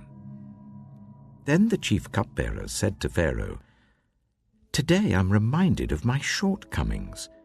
Pharaoh was once angry with his servants, and he imprisoned me and the chief baker in the house of the captain of the guard. Each of us had a dream the same night, and each dream had a meaning of its own. Now a young Hebrew was there with us, a servant of the captain of the guard. We told him our dreams, and he interpreted them for us, giving each man the interpretation of his dream. And things turned out exactly as he interpreted them to us. I was restored to my position, and the other man was impaled." So Pharaoh sent for Joseph, and he was quickly brought from the dungeon. When he had shaved and changed his clothes, he came before Pharaoh. Pharaoh said to Joseph, "I had a dream, and no one can interpret it. But I've heard it said of you that when you hear a dream, you can interpret it." "I cannot do it," Joseph replied to Pharaoh, "but God will give Pharaoh the answer he desires." Then Pharaoh said to Joseph, "In my dream I was standing on the bank of the Nile, when out of the river there came up 7 cows, fat and sleek, and they grazed among the reeds. After them 7 other cows came up, scrawny and very ugly and lean. I had never seen such ugly cows in all the land of Egypt. The lean, ugly cows ate up the 7 fat cows that came up first. But even after they ate them, no one could tell that they had done so. They looked just as ugly as before. Then I woke up. In my dream I saw 7 ears of corn, full and good, growing on a single stalk. After them 7 other ears sprouted, withered and thin and scorched by the east wind. The thin ears of corn swallowed up the 7 good ears. I told this to the magicians, but none of them could explain it to me." Then Joseph said to Pharaoh, "The dreams of Pharaoh are one and the same. God has revealed to Pharaoh what he is about to do. The 7 good cows are 7 years, and the 7 good ears of corn are 7 years. It is one and the same dream. The 7 lean, ugly cows that came up afterward are 7 years, and so are the 7 worthless ears of corn scorched by the east wind. They are 7 years of famine." It is just as I said to Pharaoh. God has shown Pharaoh what he is about to do. 7 years of great abundance are coming throughout the land of Egypt, but 7 years of famine will follow them. Then all the abundance in Egypt will be forgotten, and the famine will ravage the land. The abundance in the land will not be remembered, because the famine that follows it will be so severe.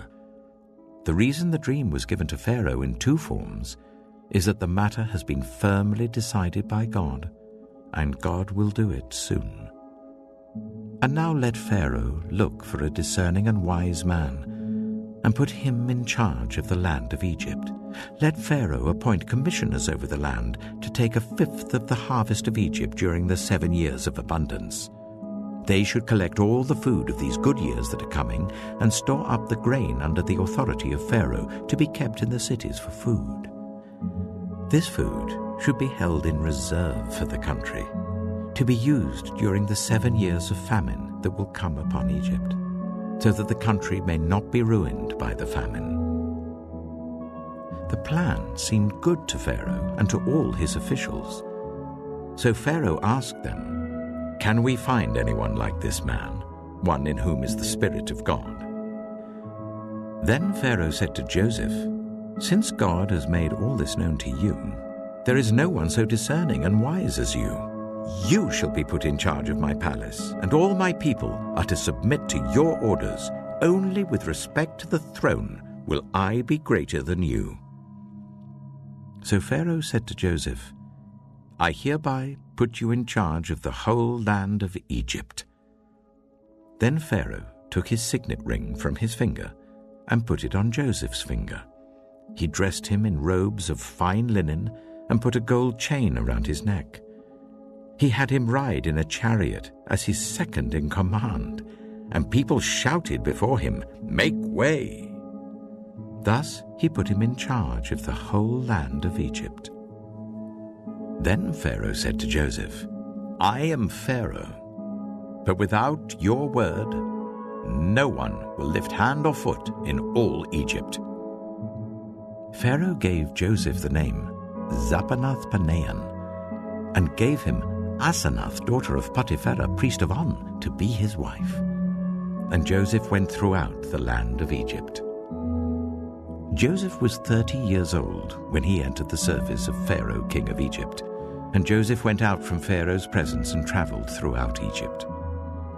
During the 7 years of abundance, the land produced plentifully.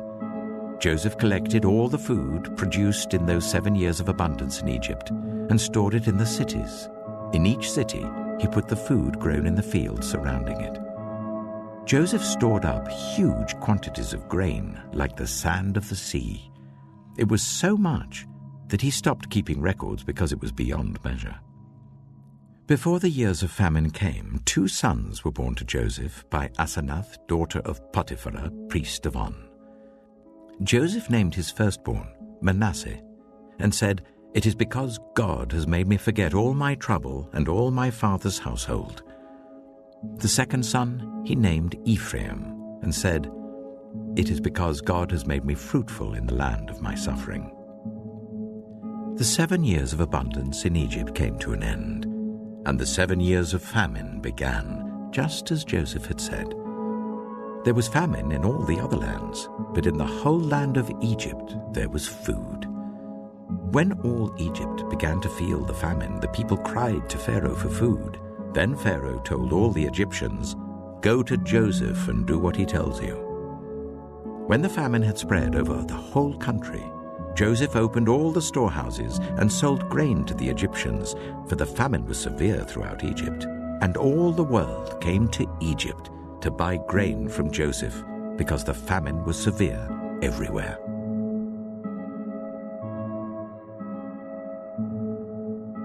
Genesis chapter 42. When Jacob learned that there was grain in Egypt, he said to his sons, "Why do you just keep looking at each other?" He continued, "I have heard that there is grain in Egypt. Go down there and buy some for us, so that we may live and not die."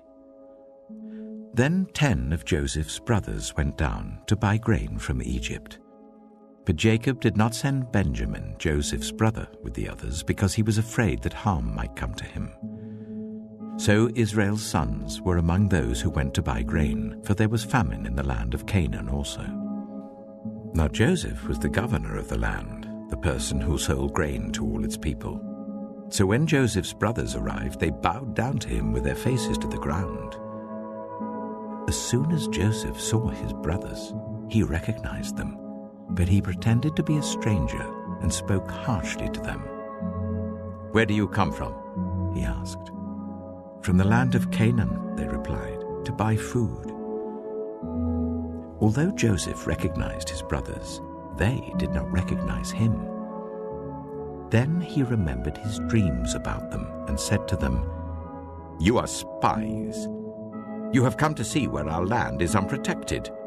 "No, my lord," they answered. "Your servants have come to buy food. We are all the sons of one man. Your servants are honest men, not spies." "No," he said to them. "You have come to see where our land is unprotected." But they replied, "Your servants were 12 brothers, the sons of one man who lives in the land of Canaan. The youngest is now with our father, and one is no more." Joseph said to them, "It is just as I told you. You are spies. And this is how you will be tested. As surely as Pharaoh lives, you will not leave this place unless your youngest brother comes here. Send one of your number to get your brother. The rest of you will be kept in prison, so that your words may be tested to see if you are telling the truth.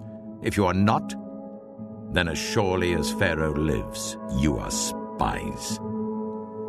And he put them all in custody for 3 days. On the 3rd day, Joseph said to them, "Do this, and you will live, for I fear God. If you are honest men, let one of your brothers stay here in prison, while the rest of you go and take grain back for your starving households. But you must bring your youngest brother to me, so that your words may be verified, and that you may not die." This they proceeded to do. They said to one another, "Surely we are being punished because of our brother. We saw how distressed he was when he pleaded with us for his life, but we would not listen. That's why this distress has come on us." Reuben replied, "Didn't I tell you not to sin against the boy? But you wouldn't listen. Now we must give an accounting for his blood." They did not realize that Joseph could understand them, since he was using an interpreter. He turned away from them and began to weep, but then came back and spoke to them again. He had Simeon taken from them and bound before their eyes. Joseph gave orders to fill their bags with grain, to put each man's silver back in his sack, and to give them provisions for their journey. After this was done for them, they loaded their grain on their donkeys and left. At the place where they stopped for the night, one of them opened his sack to get feed for his donkey, and he saw his silver in the mouth of his sack. "My silver has been returned," he said to his brothers. "Here it is in my sack."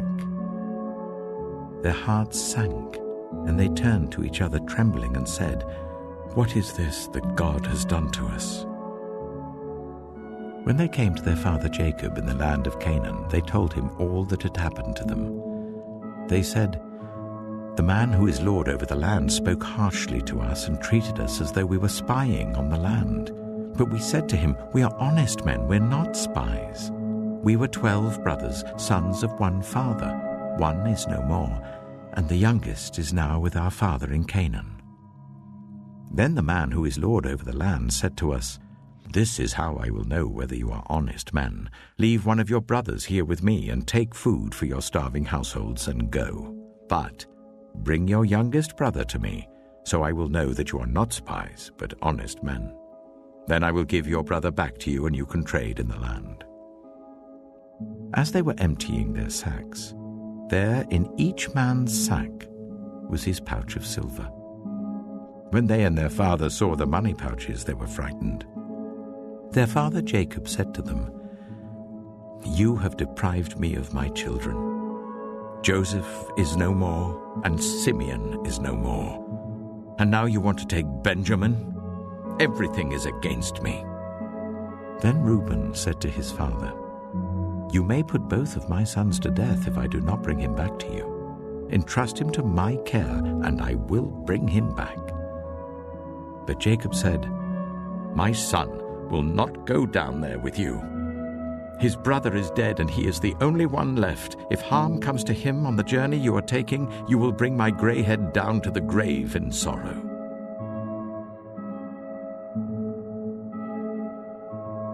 Genesis chapter 43.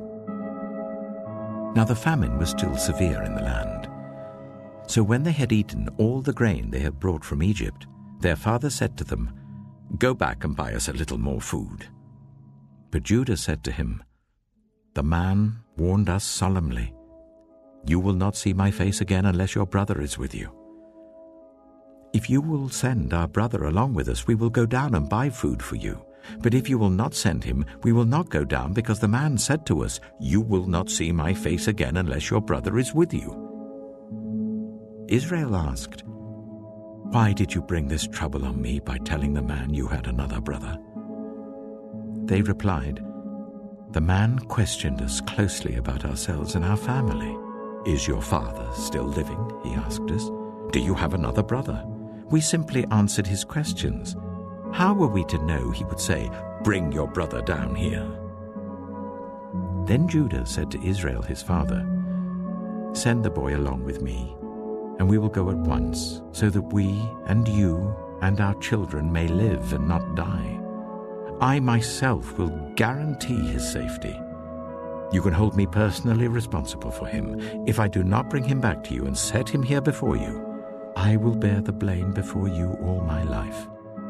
As it is, if we had not delayed, we could have gone and returned twice." Then their father Israel said to them, "If it must be, then do this. Put some of the best products of the land in your bags and take them down to the man as a gift. A little balm and a little honey, some spices and myrrh, some pistachio nuts and almonds. Take double the amount of silver with you, for you must return the silver that was put back into the mouths of your sacks. Perhaps it was a mistake. Take your brother also, and go back to the man at once. And may God Almighty grant you mercy before the man, so that he will let your other brother and Benjamin come back with you. As for me, if I am bereaved, I am bereaved." So the men took the gifts and double the amount of silver, and Benjamin also. They hurried down to Egypt and presented themselves to Joseph. When Joseph saw Benjamin with them, he said to the steward of his house, "Take these men to my house, slaughter an animal and prepare a meal. They are to eat with me at noon." The man did as Joseph told him and took the men to Joseph's house. Now the men were frightened when they were taken to his house. They thought, "We were brought here because of the silver that was put back into our sacks the first time. He wants to attack us and overpower us and seize us as slaves and take our donkeys." So they went up to Joseph's steward and spoke to him at the entrance to the house. "We beg your pardon, our lord," they said. "We came down here the first time to buy food, but at the place where we stopped for the night we opened our sacks and each of us found his silver, the exact weight, in the mouth of his sack. So we have brought it back with us. We have also brought additional silver with us to buy food. We don't know who put our silver in our sacks." "It's all right," he said. "Don't be afraid. Your God, the God of your father, has given you treasure in your sacks. I received your silver." Then he brought Simeon out to them. The steward took the men into Joseph's house, gave them water to wash their feet, and provided fodder for their donkeys. They prepared their gifts for Joseph's arrival at noon, because they had heard that they were to eat there. When Joseph came home, they presented to him the gifts they had brought into the house, and they bowed down before him to the ground. He asked them how they were, and then he said, "How is your aged father you told me about? Is he still living?" They replied, "Your servant our father is still alive and well." And they bowed down, prostrating themselves before him. As he looked about and saw his brother Benjamin, his own mother's son, he asked, "Is this your youngest brother, the one you told me about?" And he said, "God be gracious to you, my son." Deeply moved at the sight of his brother, Joseph hurried out and looked for a place to weep. He went into his private room and wept there. After he had washed his face, he came out and, controlling himself, said, "Serve the food." They served him by himself, the brothers by themselves, and the Egyptians who ate with him by themselves, because Egyptians could not eat with Hebrews, for that is detestable to Egyptians. The men had been seated before him in the order of their ages, from the firstborn to the youngest, and they looked at each other in astonishment. When portions were served to them from Joseph's table, Benjamin's portion was 5 times as much as anyone else's. So they feasted and drank freely with him.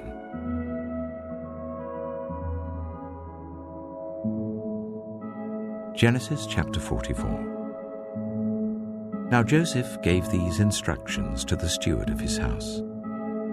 "Fill the men's sacks with as much food as they can carry, and put each man's silver in the mouth of his sack. Then put my cup, the silver one, in the mouth of the youngest one's sack, along with the silver for his grain." And he did as Joseph said. As morning dawned, the men were sent on their way with their donkeys. They had not gone far from the city when Joseph said to his steward, "Go after those men at once, and when you catch up with them, say to them, 'Why have you repaid good with evil? Isn't this the cup my master drinks from, and also uses for divination? This is a wicked thing you have done.'" When he caught up with them, he repeated these words to them. But they said to him, "Why does my lord say such things? Far be it from your servants to do anything like that. We even brought back to you from the land of Canaan the silver we found inside the mouths of our sacks. So why would we steal silver or gold from your master's house? If any of your servants is found to have it, he will die, and the rest of us will become my lord's slaves." "Very well then," he said, "let it be as you say. Whoever is found to have it will become my slave. The rest of you will be free from blame." Each of them quickly lowered his sack to the ground and opened it. Then the steward proceeded to search, beginning with the oldest and ending with the youngest. And the cup was found in Benjamin's sack.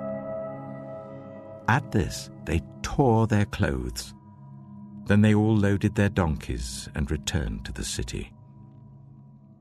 Joseph was still in the house when Judah and his brothers came in, and they threw themselves to the ground before him. Joseph said to them, "What is this you have done? Don't you know that a man like me can find things out by divination?" "What can we say to my lord?" Judah replied. "What can we say? How can we prove our innocence? God has uncovered your servant's guilt. We are now my lord's slaves, we ourselves and the one who was found to have the cup." But Joseph said, "Far be it from me to do such a thing. Only the man who was found to have the cup will become my slave. The rest of you, go back to your father in peace." Then Judah went up to him and said, "Pardon your servant, my lord. Let me speak a word to my lord. Do not be angry with your servant, though you are equal to Pharaoh himself. My lord asked his servants, 'Do you have a father or a brother?' And we answered, 'We have an aged father, and there is a young son born to him in his old age. His brother is dead, and he is the only one of his mother's sons left, and his father loves him.' Then you said to your servants, 'Bring him down to me so I can see him for myself.' And we said to my lord, 'The boy cannot leave his father. If he leaves him, his father will die.' But you told your servants, 'Unless your youngest brother comes down with you, you will not see my face again.' When we went back to your servant, my father, we told him what my lord had said. Then our father said, "Go back and buy a little more food." But we said, "We cannot go down. Only if our youngest brother is with us will we go. We cannot see the man's face unless our youngest brother is with us." Your servant, my father, said to us, "You know that my wife bore me 2 sons. One of them went away from me, and I said, 'He has surely been torn to pieces,' and I have not seen him since. If you take this one from me too, and harm comes to him, you will bring my grey head down to the grave in misery. So now, if the boy is not with us, when I go back to your servant my father, and if my father, whose life is closely bound up with the boy's life, sees that the boy isn't there, he will die. Your servants will bring the grey head of our father down to the grave in sorrow. Your servant guaranteed the boy's safety to my father. I said, 'If I do not bring him back to you, I will bear the blame before you, my father, all my life. Now then, please let your servant remain here as my lord's slave in place of the boy, and let the boy return with his brothers. How can I go back to my father if the boy is not with me? No, do not let me see the misery that would come on my father.'"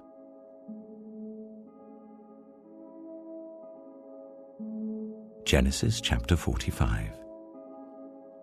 Then Joseph could no longer control himself before all his attendants, and he cried out, "Make everyone leave my presence." So there was no one with Joseph when he made himself known to his brothers. And he wept so loudly that the Egyptians heard him, and Pharaoh's household heard about it. Joseph said to his brothers, "I am Joseph. Is my father still living?" But his brothers were not able to answer him because they were terrified at his presence. Then Joseph said to his brothers, "Come close to me." When they had done so, he said, "I am your brother Joseph, the one you sold into Egypt. And now do not be distressed, and do not be angry with yourselves for selling me here, because it was to save lives that God sent me ahead of you.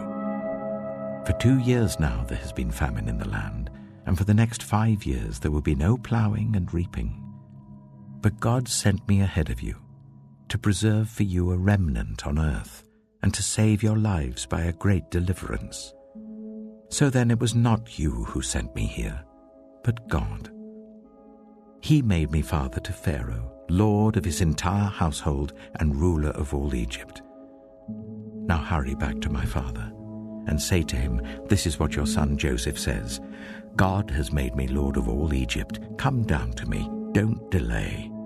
You shall live in the region of Goshen and be near me, you, your children and grandchildren, your flocks and herds and all you have. I will provide for you there, because 5 years of famine are still to come. Otherwise, you and your household and all who belong to you will become destitute. You can see for yourselves, and so can my brother Benjamin, that it is really I who am speaking to you.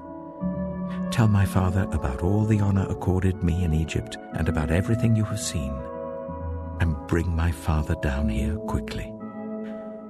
Then he threw his arms around his brother Benjamin and wept, and Benjamin embraced him, weeping, and he kissed all his brothers and wept over them. Afterwards his brothers talked with him. When the news reached Pharaoh's palace that Joseph's brothers had come, Pharaoh and all his officials were pleased. Pharaoh said to Joseph, "Tell your brothers, do this. Load your animals and return to the land of Canaan, and bring your father and your families back to me. I will give you the best of the land of Egypt, and you can enjoy the fat of the land." You are also instructed to tell them, "Do this. Take some carts from Egypt for your children and your wives, and get your father and come. Never mind about your belongings, because the best of all Egypt will be yours." So the sons of Israel did this. Joseph gave them carts, as Pharaoh had commanded, and he also gave them provisions for their journey. To each of them he gave new clothing, but to Benjamin he gave 300 shekels of silver and 5 sets of clothes. And this is what he sent to his father: 10 donkeys loaded with the best things of Egypt, and 10 female donkeys loaded with grain and bread and other provisions for his journey. Then he sent his brothers away, and as they were leaving, he said to them, "Don't quarrel on the way." So they went up out of Egypt and came to their father Jacob in the land of Canaan. They told him, "Joseph is still alive. In fact, he is ruler of all Egypt." Jacob was stunned. He did not believe them. But when they told him everything Joseph had said to them, and when he saw the carts Joseph had sent to carry him back, the spirit of their father Jacob revived. And Israel said, "I'm convinced my son Joseph is still alive. I will go and see him before I die."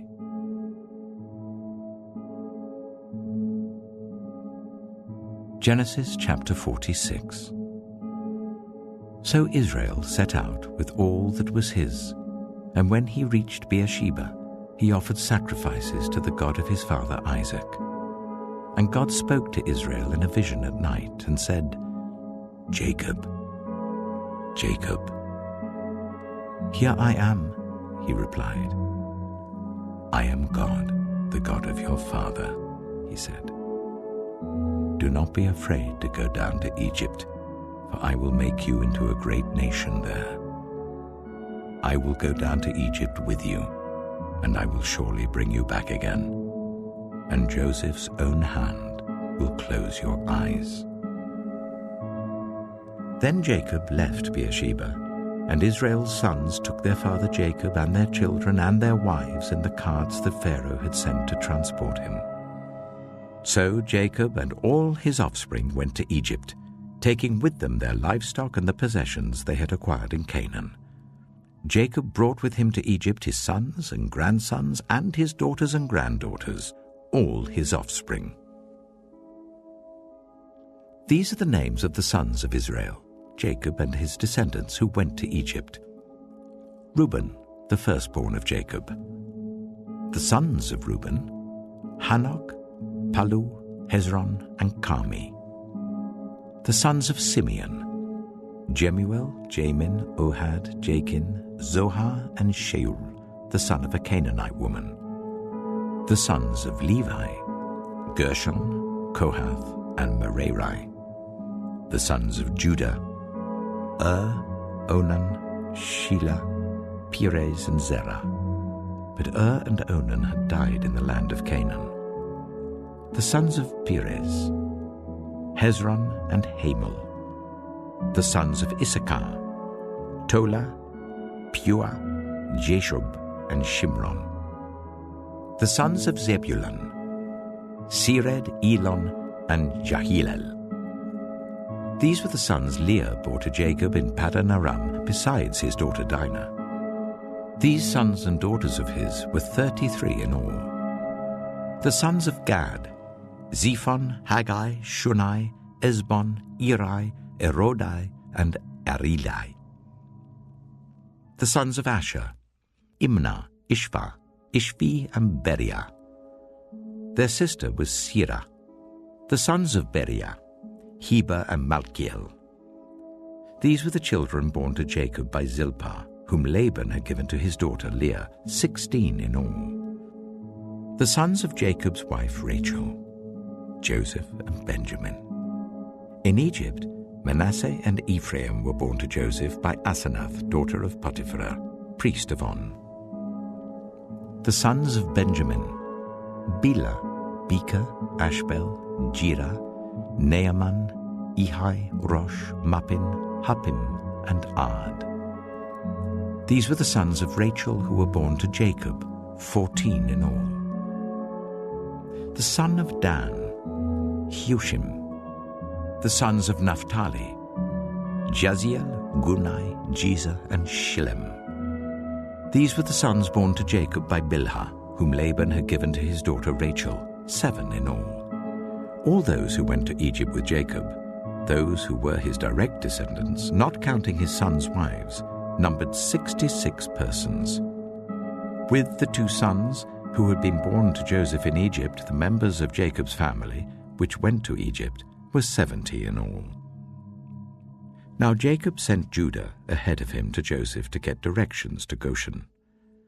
When they arrived in the region of Goshen, Joseph had his chariot made ready and went to Goshen to meet his father Israel.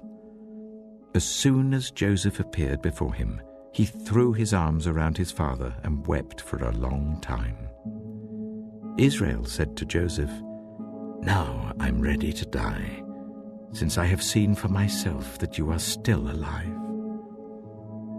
Then Joseph said to his brothers and to his father's household, "I will go up and speak to Pharaoh, and will say to him, 'My brothers and my father's household who are living in the land of Canaan have come to me.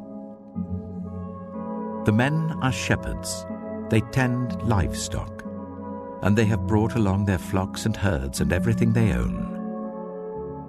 When Pharaoh calls you in and asks, 'What is your occupation?' you should answer, 'Your servants have tended livestock from our boyhood on, just as our fathers did.' Then you will be allowed to settle in the region of Goshen, for all shepherds are detestable to the Egyptians."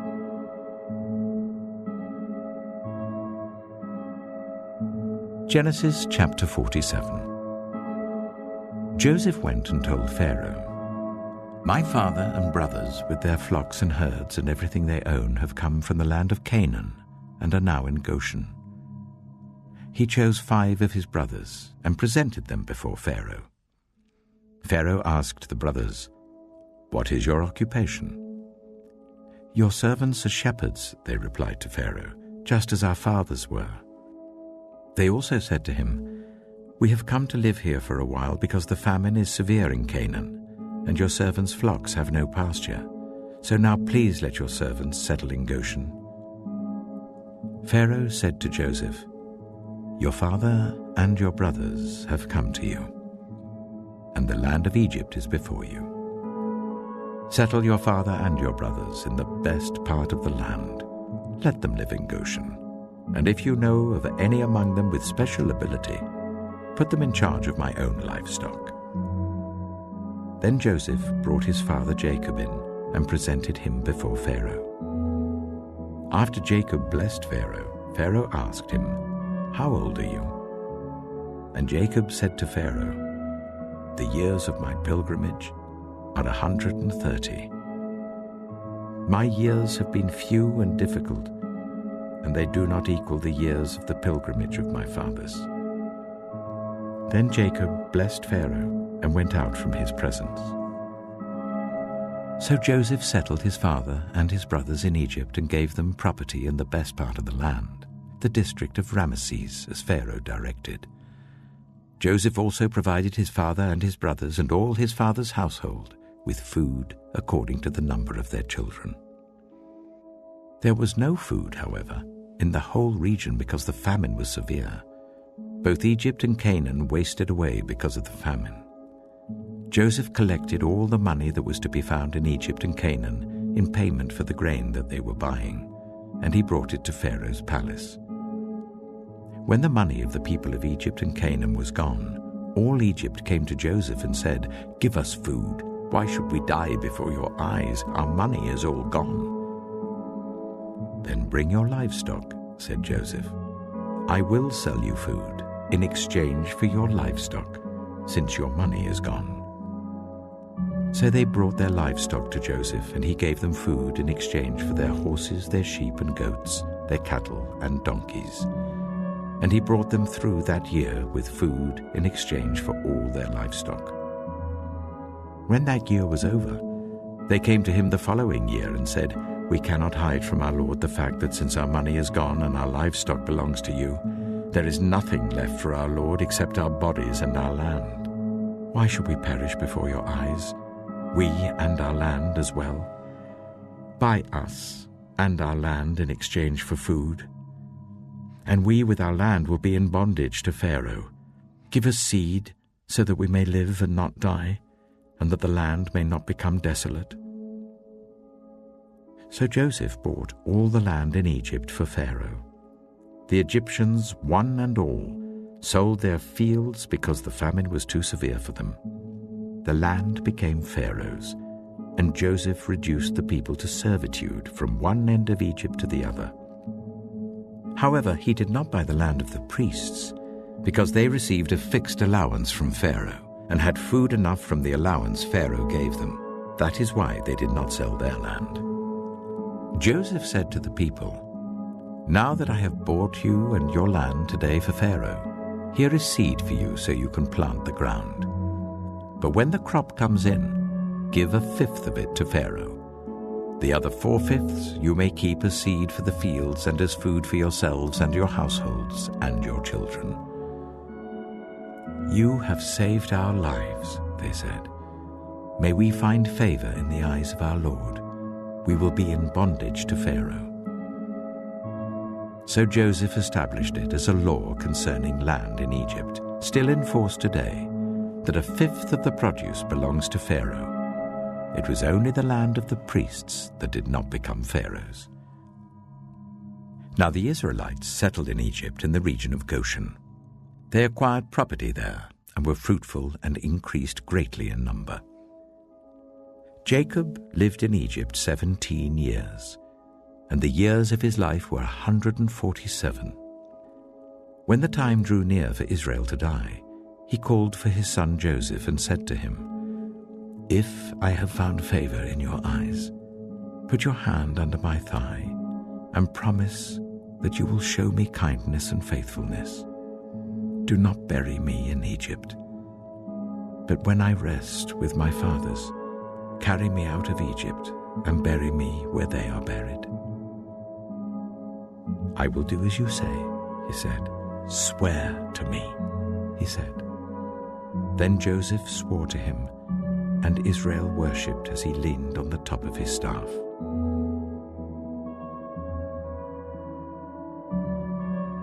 Genesis chapter 48. Sometime later, Joseph was told, "Your father is ill."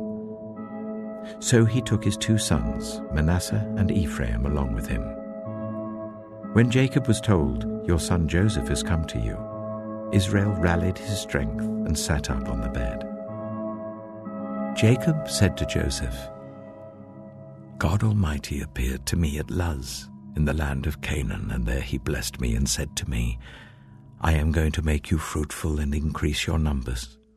I will make you a community of peoples, and I will give this land as an everlasting possession to your descendants after you.'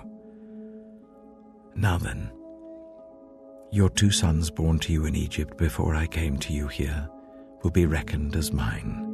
Ephraim and Manasseh will be mine, just as Reuben and Simeon are mine.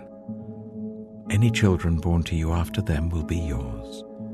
In the territory they inherit, they will be reckoned under the names of their brothers.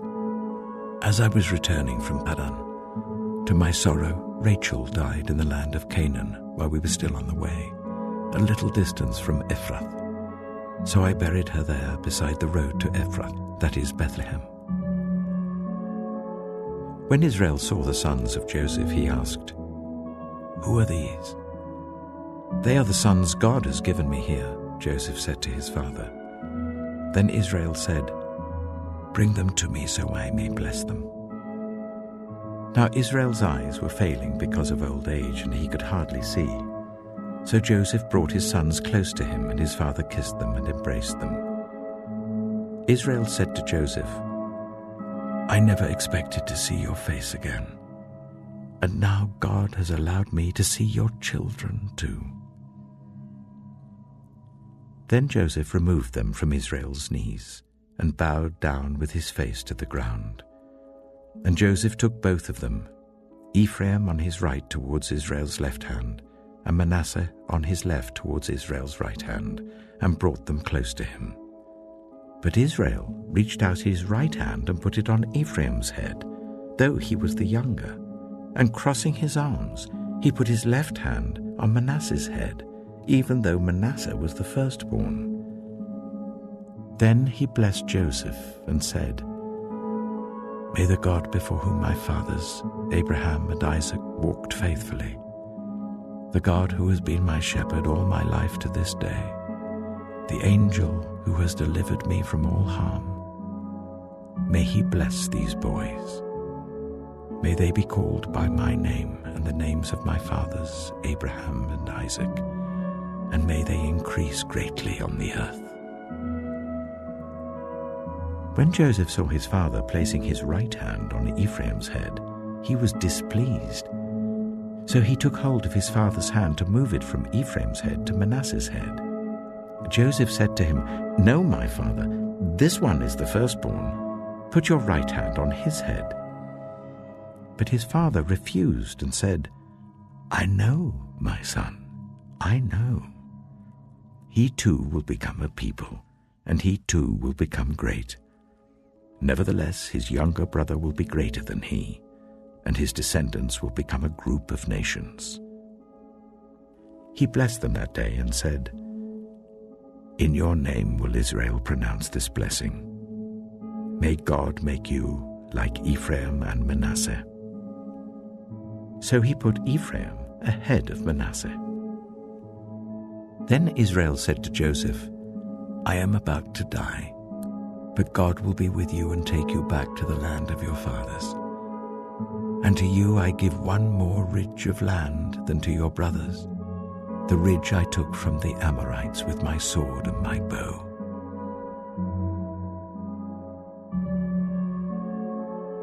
Genesis chapter 49.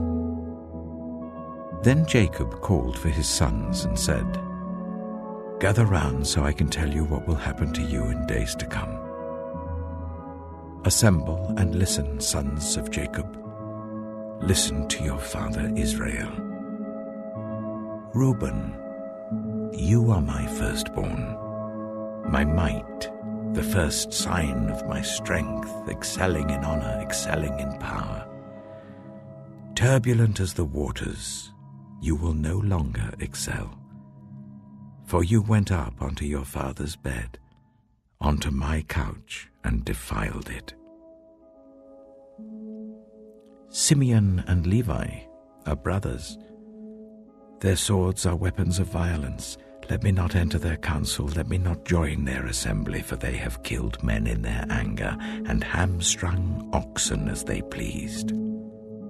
Cursed be their anger, so fierce, and their fury so cruel. I will scatter them in Jacob and disperse them in Israel. Judah, your brothers will praise you. Your hand will be on the neck of your enemies. Your father's sons will bow down to you. You are a lion's cub, Judah. You return from the prey, my son. Like a lion he crouches and lies down like a lioness. Who dares to rouse him? The scepter will not depart from Judah, nor the ruler's staff from between his feet, until he to whom it belongs shall come, and the obedience of the nations shall be his. He will tether his donkey to a vine, his colt to the choicest branch. He will wash his garments in wine, his robes in the blood of grapes. His eyes will be darker than wine, his teeth whiter than milk. Zebulun will live by the seashore and become a haven for ships. His border will extend toward Sidon. Issachar is a scrawny donkey lying down among the sheepfolds. When he sees how good is his resting place and how pleasant is his land, he will bend his shoulder to the burden and submit to forced labor. Dan will provide justice for his people as one of the tribes of Israel. Dan will be a snake by the roadside, a viper along the path that bites the horse's heels so that its rider tumbles backward. I look for your deliverance, Lord. Gad will be attacked by a band of raiders, but he will attack them at their heels. Asher's food will be rich. He will provide delicacies fit for a king. Naphtali is a doe set free that bears beautiful fawns. Joseph is a fruitful vine near a spring, whose branches climb over a wall. With bitterness archers attacked him. They shot at him with hostility. But his bow remained steady. His strong arm stayed supple. Because of the hand of the mighty one of Jacob, because of the shepherd, the rock of Israel, because of your father's God who helps you, because of the Almighty who blesses you with blessings of the skies above, blessings of the deep springs below, blessings of the breast and womb. Your father's blessings are greater than the blessings of the ancient mountains, than the bounty of the age-old hills. Let all these rest on the head of Joseph, on the brow of the prince among his brothers. Benjamin is a ravenous wolf. In the morning he devours the prey. In the evening he divides the plunder. All these are the 12 tribes of Israel, and this is what their father said to them when he blessed them, giving each the blessing appropriate to him. Then he gave them these instructions. I am about to be gathered to my people. Bury me with my fathers in the cave in the field of Ephron the Hittite, the cave in the field of Machpelah, near Mamre in Canaan, which Abraham bought along with the field as a burial place from Ephron the Hittite. There Abraham and his wife Sarah were buried. There Isaac and his wife Rebekah were buried, and there I buried Leah. The field and the cave in it were bought from the Hittites. When Jacob had finished giving instructions to his sons, he drew his feet up into the bed, breathed his last, and was gathered to his people.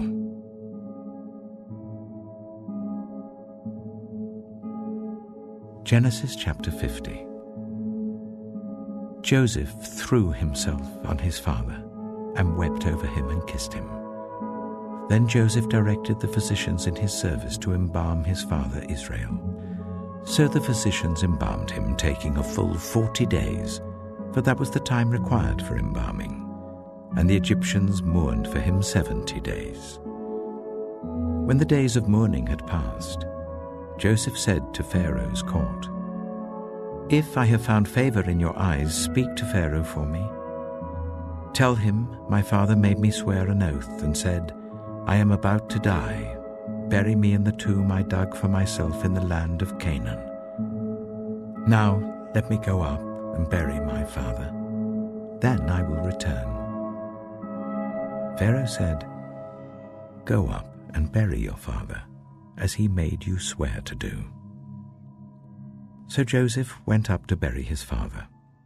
All Pharaoh's officials accompanied him, the dignitaries of his court and all the dignitaries of Egypt, besides all members of Joseph's household and his brothers and those belonging to his father's household.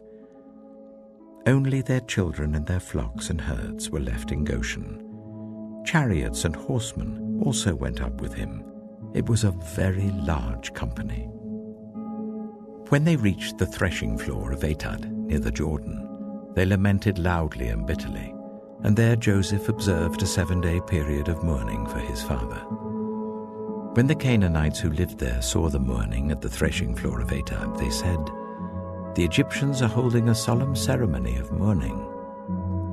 That is why that place near the Jordan is called Abel Mizraim. So Jacob's sons did as he had commanded them. They carried him to the land of Canaan and buried him in the cave of the field of Machpelah near Mamre, which Abraham had bought along with the field as a burial place from Ephron the Hittite. After burying his father, Joseph returned to Egypt, together with his brothers and all the others who had gone with him to bury his father. When Joseph's brothers saw that their father was dead, they said, What if Joseph holds a grudge against us and pays us back for all the wrongs we did to him? So they sent word to Joseph, saying, Your father left these instructions before he died. This is what you are to say to Joseph. I ask you to forgive your brothers the sins and the wrongs they committed in treating you so badly. Now please forgive the sins of the servants of the God of your father." When their message came to him, Joseph wept. His brothers then came and threw themselves down before him. "We are your slaves," they said. But Joseph said to them, "Don't be afraid. Am I in the place of God? You intended to harm me, but God intended it for good, to accomplish what is now being done, the saving of many lives. So then don't be afraid. I will provide for you and your children." And he reassured them and spoke kindly to them. Joseph stayed in Egypt, along with all his father's family. He lived 110 years and saw the third generation of Ephraim's children. Also the children of Machir, son of Manasseh, were placed at birth on Joseph's knees. Then Joseph said to his brothers, "I am about to die, but God will surely come to your aid and take you up out of this land, to the land he promised on oath to Abraham, Isaac, and Jacob." And Joseph made the Israelites swear an oath and said, "God will surely come to your aid, and then you must carry my bones up from this place." So Joseph died at the age of 110, and after they embalmed him, he was placed in a coffin in Egypt.